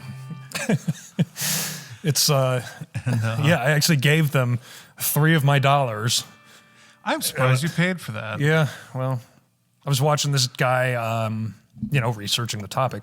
Yeah. I was watching this guy on YouTube. I forget his name now. Weiss? David Weiss or something like that. He's like I've heard his name before. Yeah, he's around. He's like it's a Weiss name. He's the flat earth guru, I guess. And he's got this app. God, it's really difficult. The things I do for this, It is a real chore making my way through that stuff because I'm a layperson. I don't know one way or the other, but I did go to school, and you can pretty well sit there and debunk this stuff. Yeah, I know. Well, it was like I did a little research on the moon landing, and it's just like there's literally like hundreds of people that were a part of that. And to hide that kind of conspiracy from hundreds of people, right, is almost impossible. And it was like the first line I read after Googling it. I'm like, I'm just not even going to go into this further. It is space travel is amazing. I love sci-fi movies. Yeah. It's just not here. I mean, that's why people like fantasy in general, is that it's not real. Right. And to not have gone there, especially owning a Speedmaster. And right. Yeah. A racing car watch. On the one hand, so it's fun for entertainment purposes, right? So I like, kind of digging into that stuff and, hearing about it. It's sort of fun. In the same way that sci-fi is kind of fun. Like, okay, in this alternate reality, like, how do you explain away the Earth being flat or hollow or not going to the moon or something? Journey to the Center of the Earth. It's been made a couple times in the movies. Yeah, I think Brendan Fraser did it. A new one just came out. Was it The Rock? Oh God, I think there was a new one that came out not too long ago. No, was it John Krasinski? Might have been John Krasinski. He just came out with a movie that was very similar to Journey to the Center of the Earth. I think it was called something else. They went like way underground and found a pyramid, and I don't know if it was Journey to the Center of the Earth though, because it didn't have like the mysterious underground where sharks can fly and whatever. Dinosaurs still exist. Well, and on the one hand, you sort of, at least as I see this stuff, you kind of sympathize. Like, you understand how somebody could come to they could just question everything, right? Yeah. Because, they get browbeaten that, you're just some crazy conspiracy theorist and that kind of thing. By the way, the reality is there's a billionaire with a private island who flies all the world's elite out and has this, exploitation, human trafficking ring. That's the reality. But you're stupid for questioning everything else we tell you. Yeah. Well, you know what? Like that's a Bond villain. What are you talking about in real life? That's a real life Bond villain. Yeah. And a billionaire's private island. And somehow the video glitches and he kills himself in those perfect few minutes that happens. Yeah. Left and right are the sad thing is that a lot of what Trump's Department of Justice ran on was releasing all the information on that, and now they're just like nothing happened ever. Yeah, are people still talking about that? Yeah, can't believe it. That was years ago. I can see Trump kind of being oblivious to it all, but like Kash Patel and Pam Bondi, like they all literally ran on we're going to release all of this stuff, and now it's just like there's absolutely nothing. Was it last spring or something? They had this big circus act where they brought out all these conservative influencers and gave them all binders. Yeah, there's like nothing in them. Part one. Yeah. It's everything that was already been released already, and it's all still redacted and all that kind of crap, which understandably so. Obviously, there's probably a lot of victims in that names have to be redacted, but not the people that committed the atrocities. Right. That should be, and they still are fighting for it. There's the I think the Senate is fighting for more information to be released because they promised it, and that's what they hear from their constituents. Like, Yeah. you go online every single time they ever do anything on X, it's like, yeah, that's great and all, but what about this? Right. Every single Right. post. Like, which is heartening, and I think a net positive with regard to the internet and social media. Is that, 20 years ago, this would have been memory hold so fast. you'd have never heard nothing. Yeah, yeah. The way they do it, with everything else, it's like who talks about COVID anymore? Yeah. But they have really not. The public has really not taken their foot off the pedal. Yeah, the public is not, which is great. And I mean, it's weird that like other things have died out that you never hear of anymore, like the Charlie Kirk assassination. I mean, that guy's going to court and he's still alive and all that kind of stuff, and you're waiting for information to come out that way. Yeah. But like the Las Vegas shooter, yeah. yeah, you heard nothing, Right. Absolutely nothing. What's going on with that? Yeah, well, absolutely Is nothing. there It's a absolutely cold case nothing? at this point. Yeah. And what was the guy's motive? Why does have you seen the guys who time the shots and say they can't be an AR with a bump stock or something? That's got to be like a big chain fed gun or something like that. Because they're doing these side by side sound comparisons of the rate of fire. Talking about guns, it's Oh, yeah, I forgot we both like guns. Yeah. We have something to say about that. well, I have a lot to say about that. The laws that they put in place against guns are, for one, let's just start out with this. For one, killing somebody is illegal. At that Correct. point in time, everything past that, there's already a law for in any of these cases. So making more laws is not going to do anything. Right. Taking things away could theoretically do something, but it's not going to turn out good. There's literally 4 guns. I think it's like 4 guns to every American. Something like 400 million guns, I think. Yeah. Floating There's- around that they know about. Yeah. And now we're talking about people too. So the institution that would, the people who in the government who would presumably be the ones to pass these laws and then enforce them, can't currently keep drugs out of federal prisons. Yeah. So let's let that sink in. So if we, really think a law is going to be passed where all these things go away magically one day, you can lock somebody in a cage and keep them under 24-hour supervision by federal employees, and they will still find a way to get like heroin in or fentanyl or cocaine or whatever. Yeah. Cigarettes. They're rife with contraband there. Can they buy cigarettes out of the vending machines there? Is that? I have no idea. Because It's that been was so always long like, since my time. they always talk, and cigarettes are like currency in prison or whatever it used to be. And it's just like, how are those? Like, I'm sure you can get them in commissary or something. yeah, I don't see why you commissary. I don't understand why you couldn't. Get your 20 cents for washing dishes all day, and then Although you're not supposed, you can't get alcohol, but you can get cigarettes. I don't know. somehow they have alcohol though. They make ferment toilet the fruit wine. in the toilet tank. And, Toilet wine. Yeah. So it's ridiculous. All right. So yeah, imagine now trying to police that in a population of 330 million people Well, now, roaming freely. not that I'm giving anybody any ideas. You can 3D print guns now. Correct. Yeah. That's an open source, thing. All right. Anybody can I'll machine. go print myself a lower. Theoretically, What are you going to do?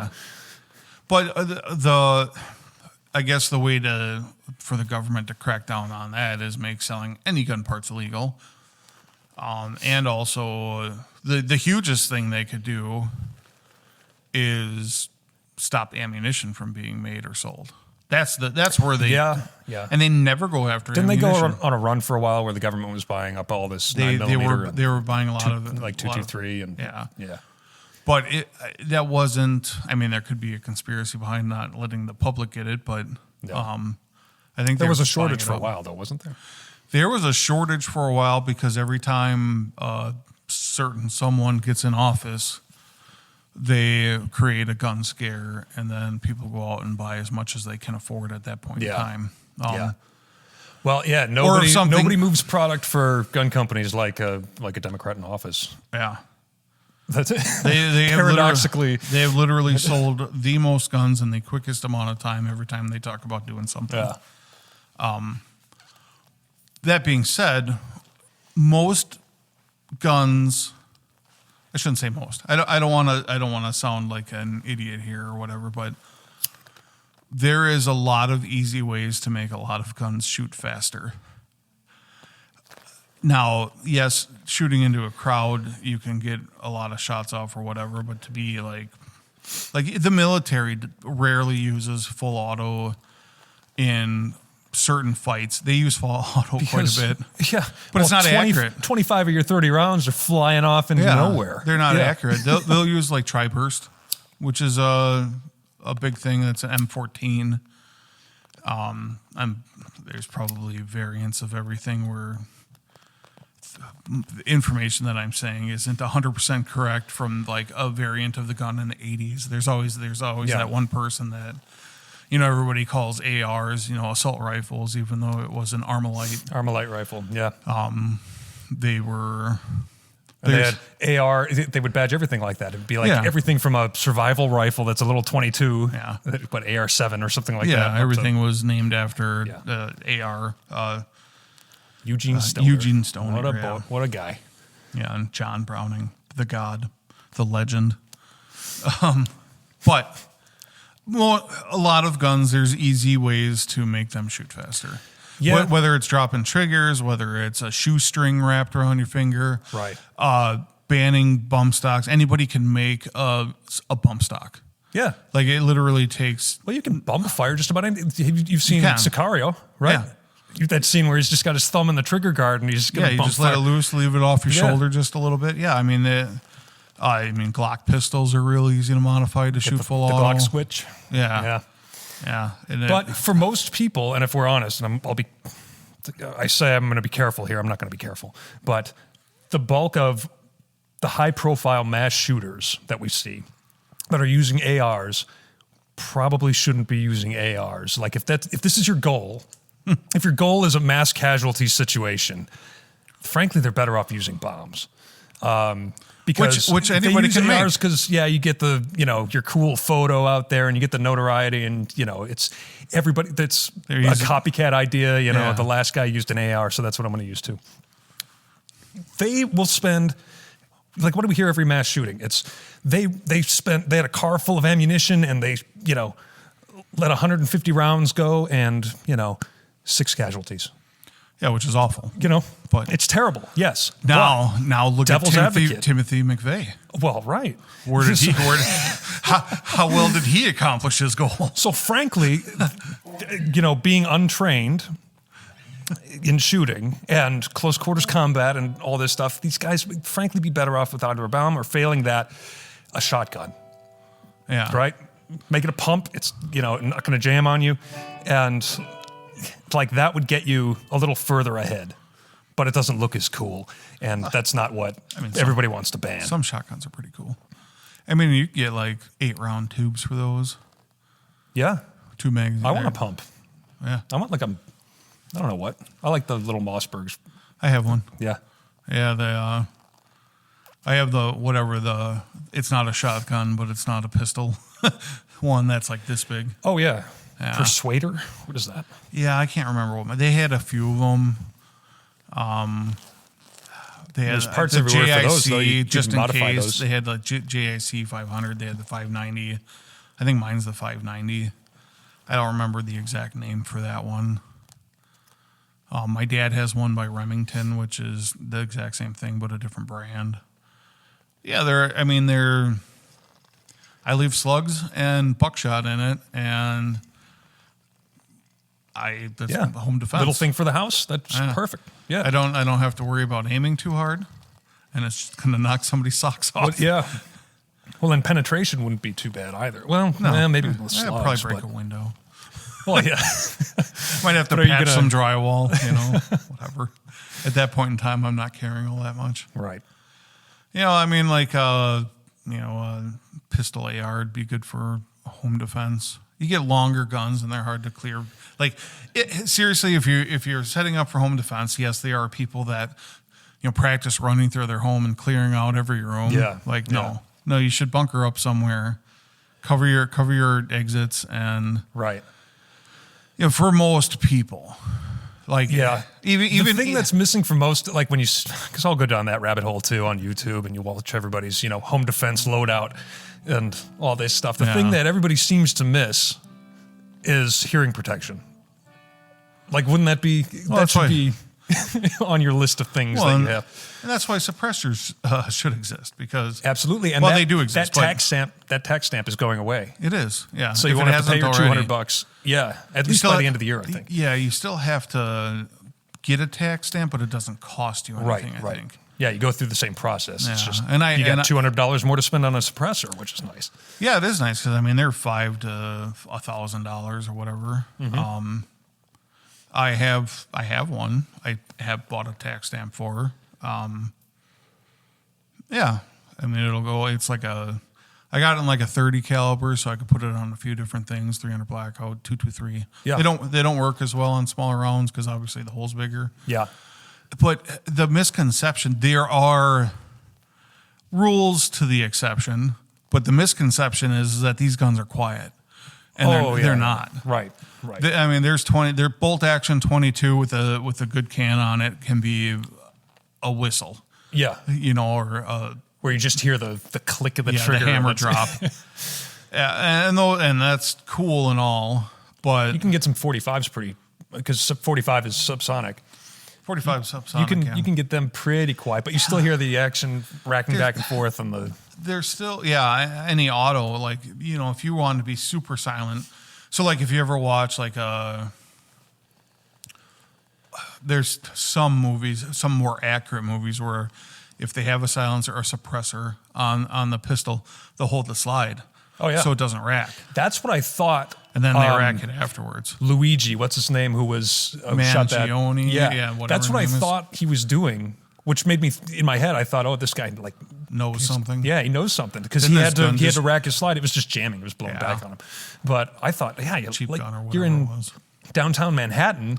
That thing's going to ring off of every building, and alert everybody. And so, smart guy. He's got his slide locked down. And then, a lot of times with rifles like ARs even, you add a suppressor to it and you don't get the back pressure like it normally does. So then it doesn't rack rounds like it should. They make adjustable gas blocks for that. Most of the time you let it, if you put a lighter weight buffer in there, it's just going to slap. It'll be hard on everything, but it gets the job done. Yeah. There's a video out there of a guy testing out different calibers in his living room with a suppressor when he's shooting pistols. And within 2 or 3 shots, like the room is filled with smoke and smoke detectors going off and not movie accurate at all. No, I say there's exceptions to the rule where some things are. It's not John Wick. Can be quite quiet. I think that scene in John Wick where they're like walking in a crowd, just kind of from under their coat jacket. Yeah. Just, Again, and those are all, semi-autos or whatever. I don't know if they're using those little staccatos or something. What does he use? That like $5,000 2011. 2011. Yeah. Yeah, that thing's not going to be quiet though. Mm-mm. That's a 45 most likely. It could be a 9mm, I guess. I think they make they make them probably multiple rounds, but Keanu is a guy who can shoot. He was out at Guy's Ranch or Terran Tactical. Yeah, and he's doing things with a shotgun. Sweeney's out there too. Yeah, right. She shoots pretty good. Yeah. These Probably people are doing up. things with guns that like maybe 99% of people can't do. People that call themselves operators That's tactical, in their bedroom. Tactical reloads. And all this or in their stuff. whitey tighties and a plate carrier that covers up 5% of their body. I've got a little airsoft gun and I like to pretend in my basement, but that's about as close as I get.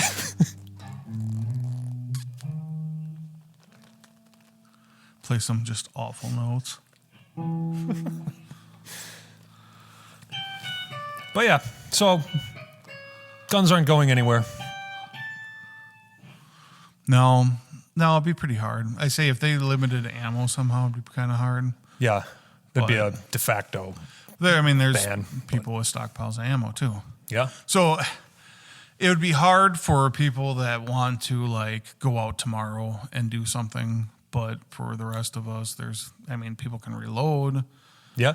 They'd have to ban a lot of things. Yeah. All the elements of all the elements, and then that means you're not hunting anymore.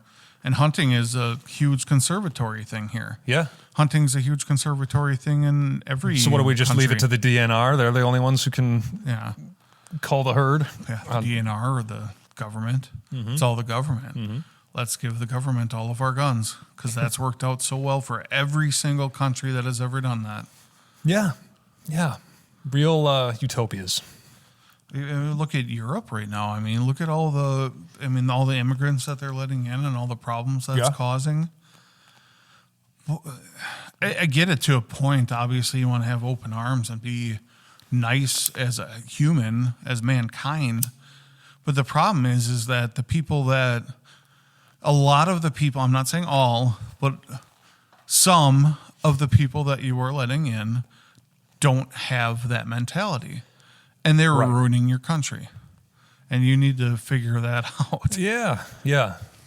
Closed borders are there for a reason. Do you leave your door unlocked on your house? Right. And you're doing, I know a country is a little bit different of a mindscape, but. Well, it's harder because you don't have the private property angle. Yeah. Right. It's easy enough, like you can invite whoever you want to your home, to your property. Mm-hmm. Right? And you can exclude anybody that you want. And it's not a problem. When it's collectively owned, though, it becomes a lot murkier. Mm-hmm. Yeah. Which, I don't know. I mean, how many countries have open borders? Theoretically, none. I mean, in terms of what's on the books. Yeah. No, on paper, they've all got very well-defined borders. Yeah. Yeah. And I can't say that it's that much of an issue that I pay attention to. It's well, just, not it's here, just though. not a... We live in an area where it's not too prevalent. I mean, Right. there are cities that, those, what do they call the cities that they're allowed to go to? Sanctuary cities? Sanctuary cities. Yeah. They're getting overrun by people. Yeah. Look at New York. The crime has skyrocketed there. Sure. The crime has skyrocketed in most of those sanctuary cities. I mean, California, any of their large cities there have basically turned into homeless encampments everywhere. People crapping on the street.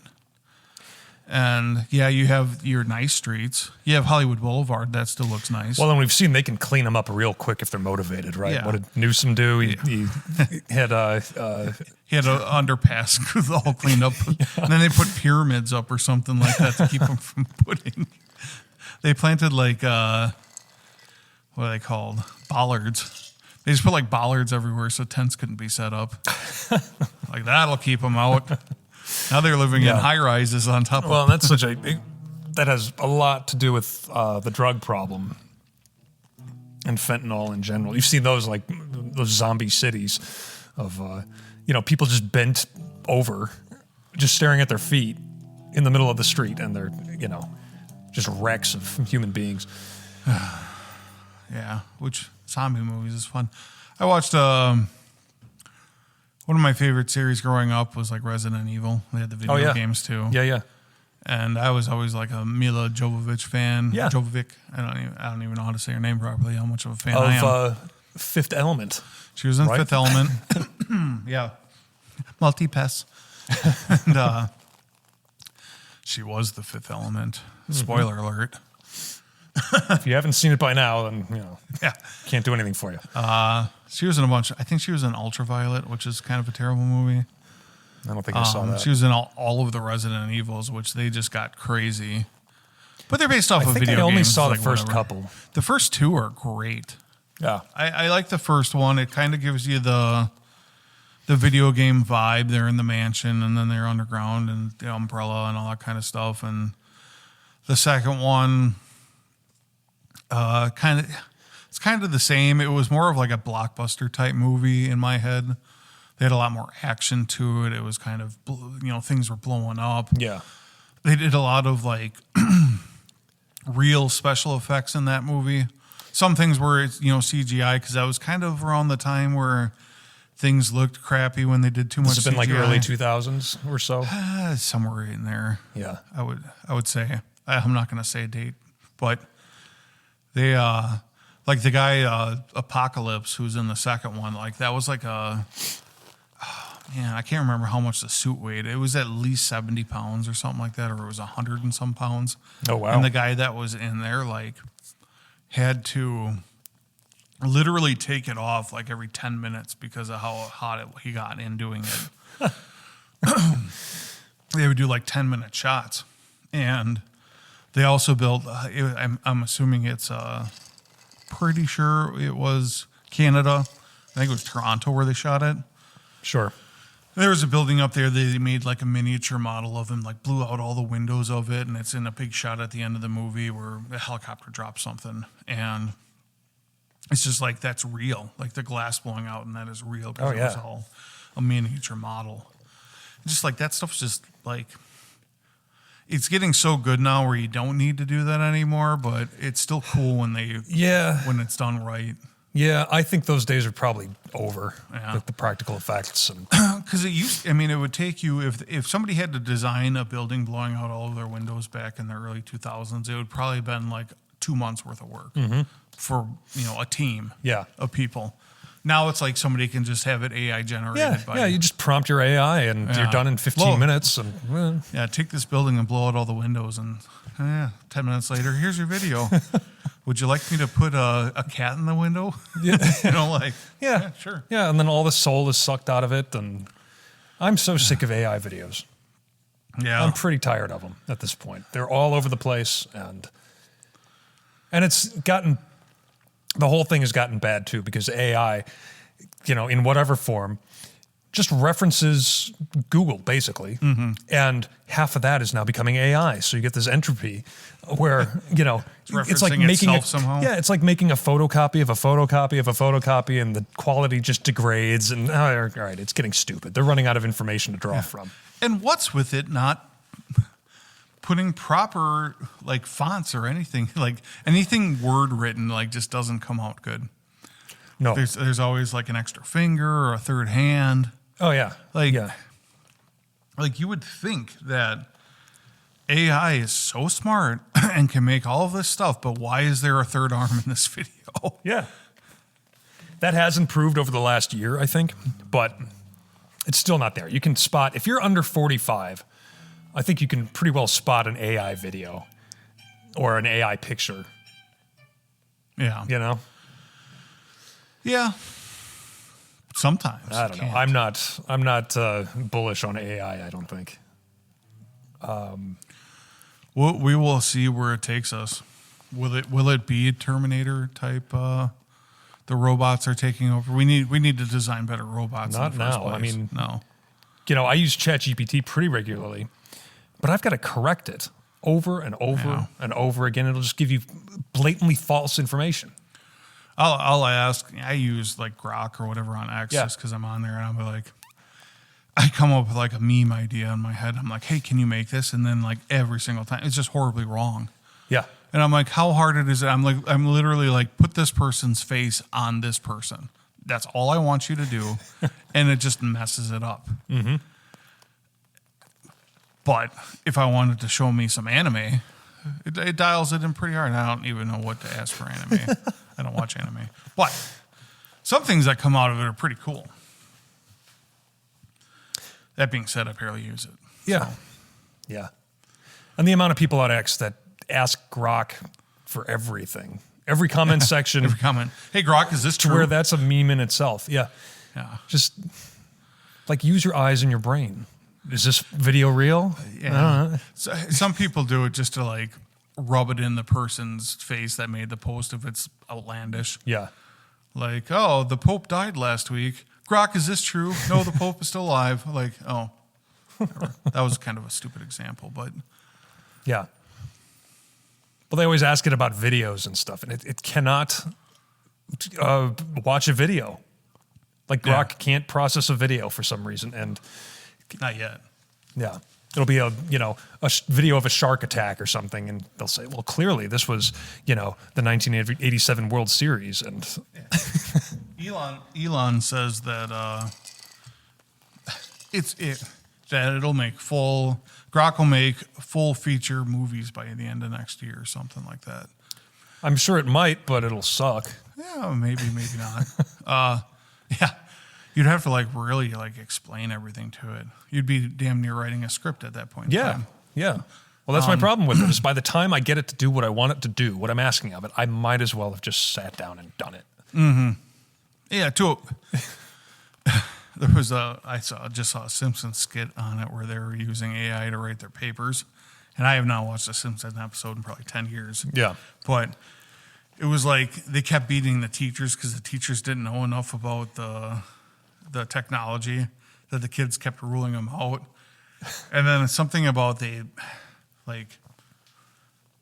somehow ended up hiding a word into their stuff, and it only showed up if you did something specific, and they got caught. Okay. And it was the word banana was hidden somehow in the text. So then they bananaed the teachers with real bananas.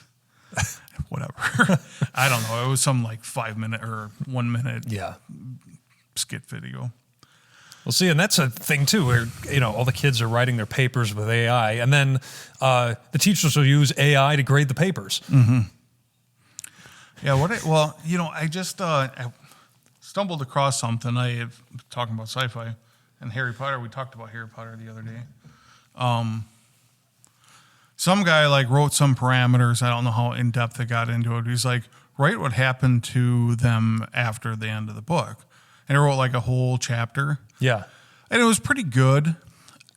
It was better than, I know you're not a Harry Potter fan, but there was a follow-up to Harry Potter that was, I wish Eric was here. He'd remember what it is. Rest in peace, Eric. Rest in peace.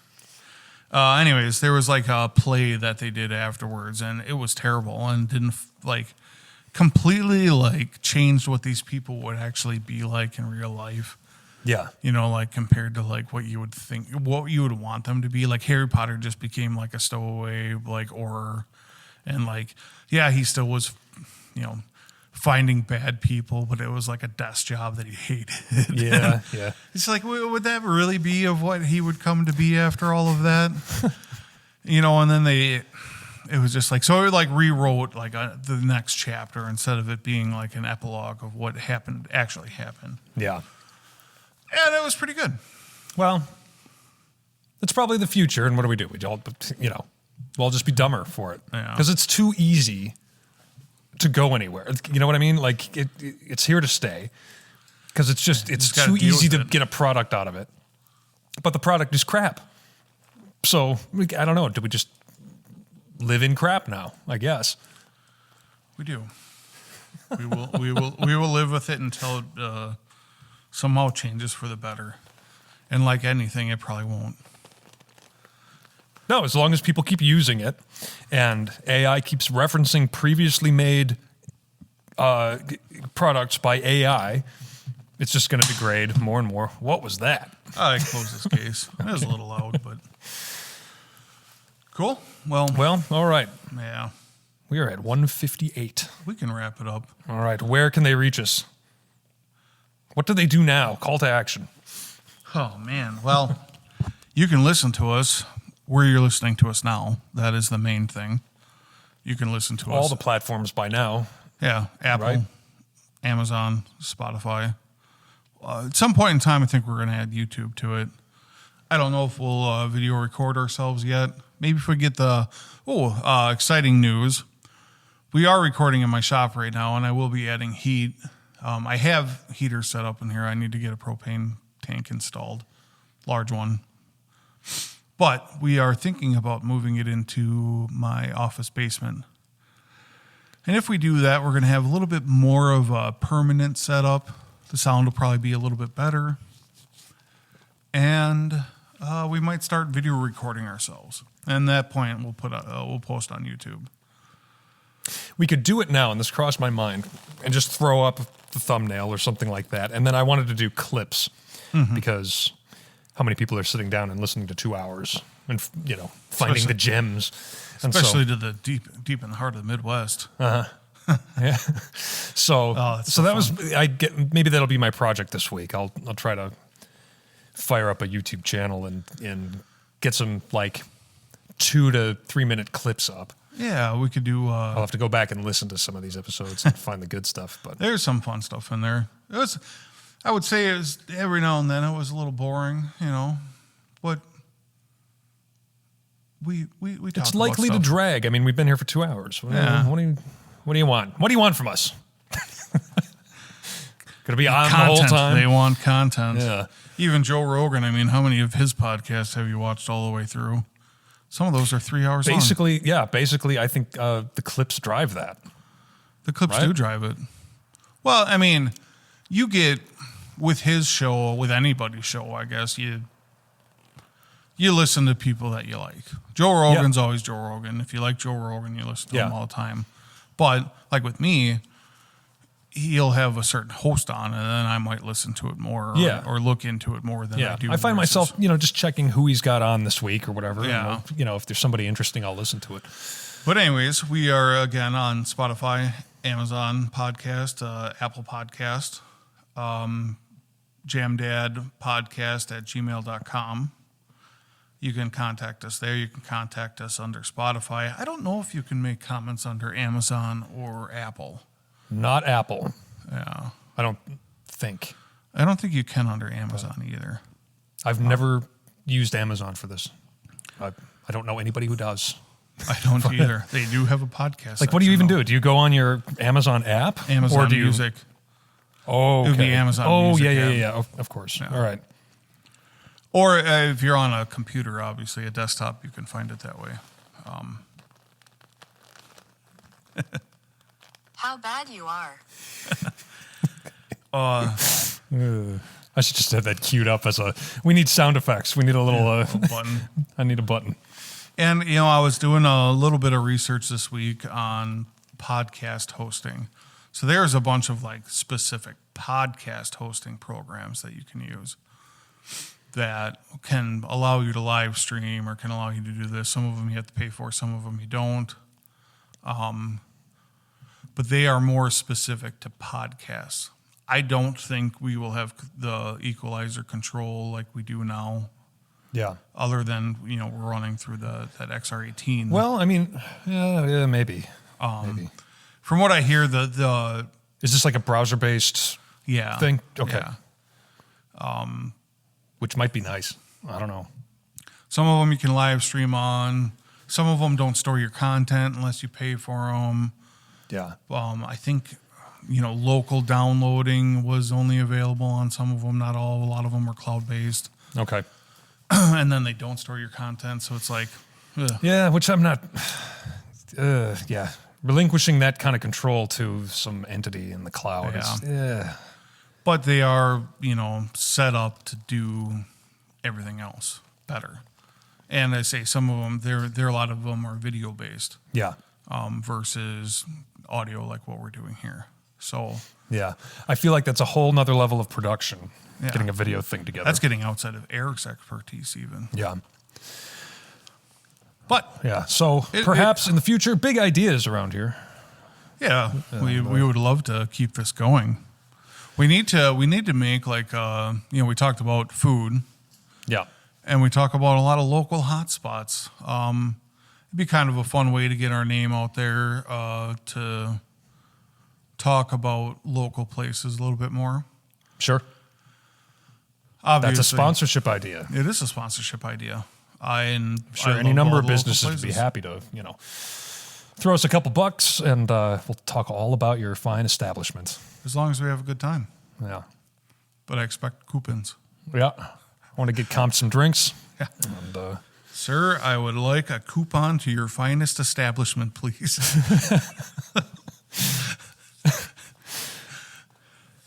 Yeah, I'll shill. cents. I'll shill. God, I'm a whore. I will shill for, you throw me a free Manhattan or something like that. I'll talk about you all day long.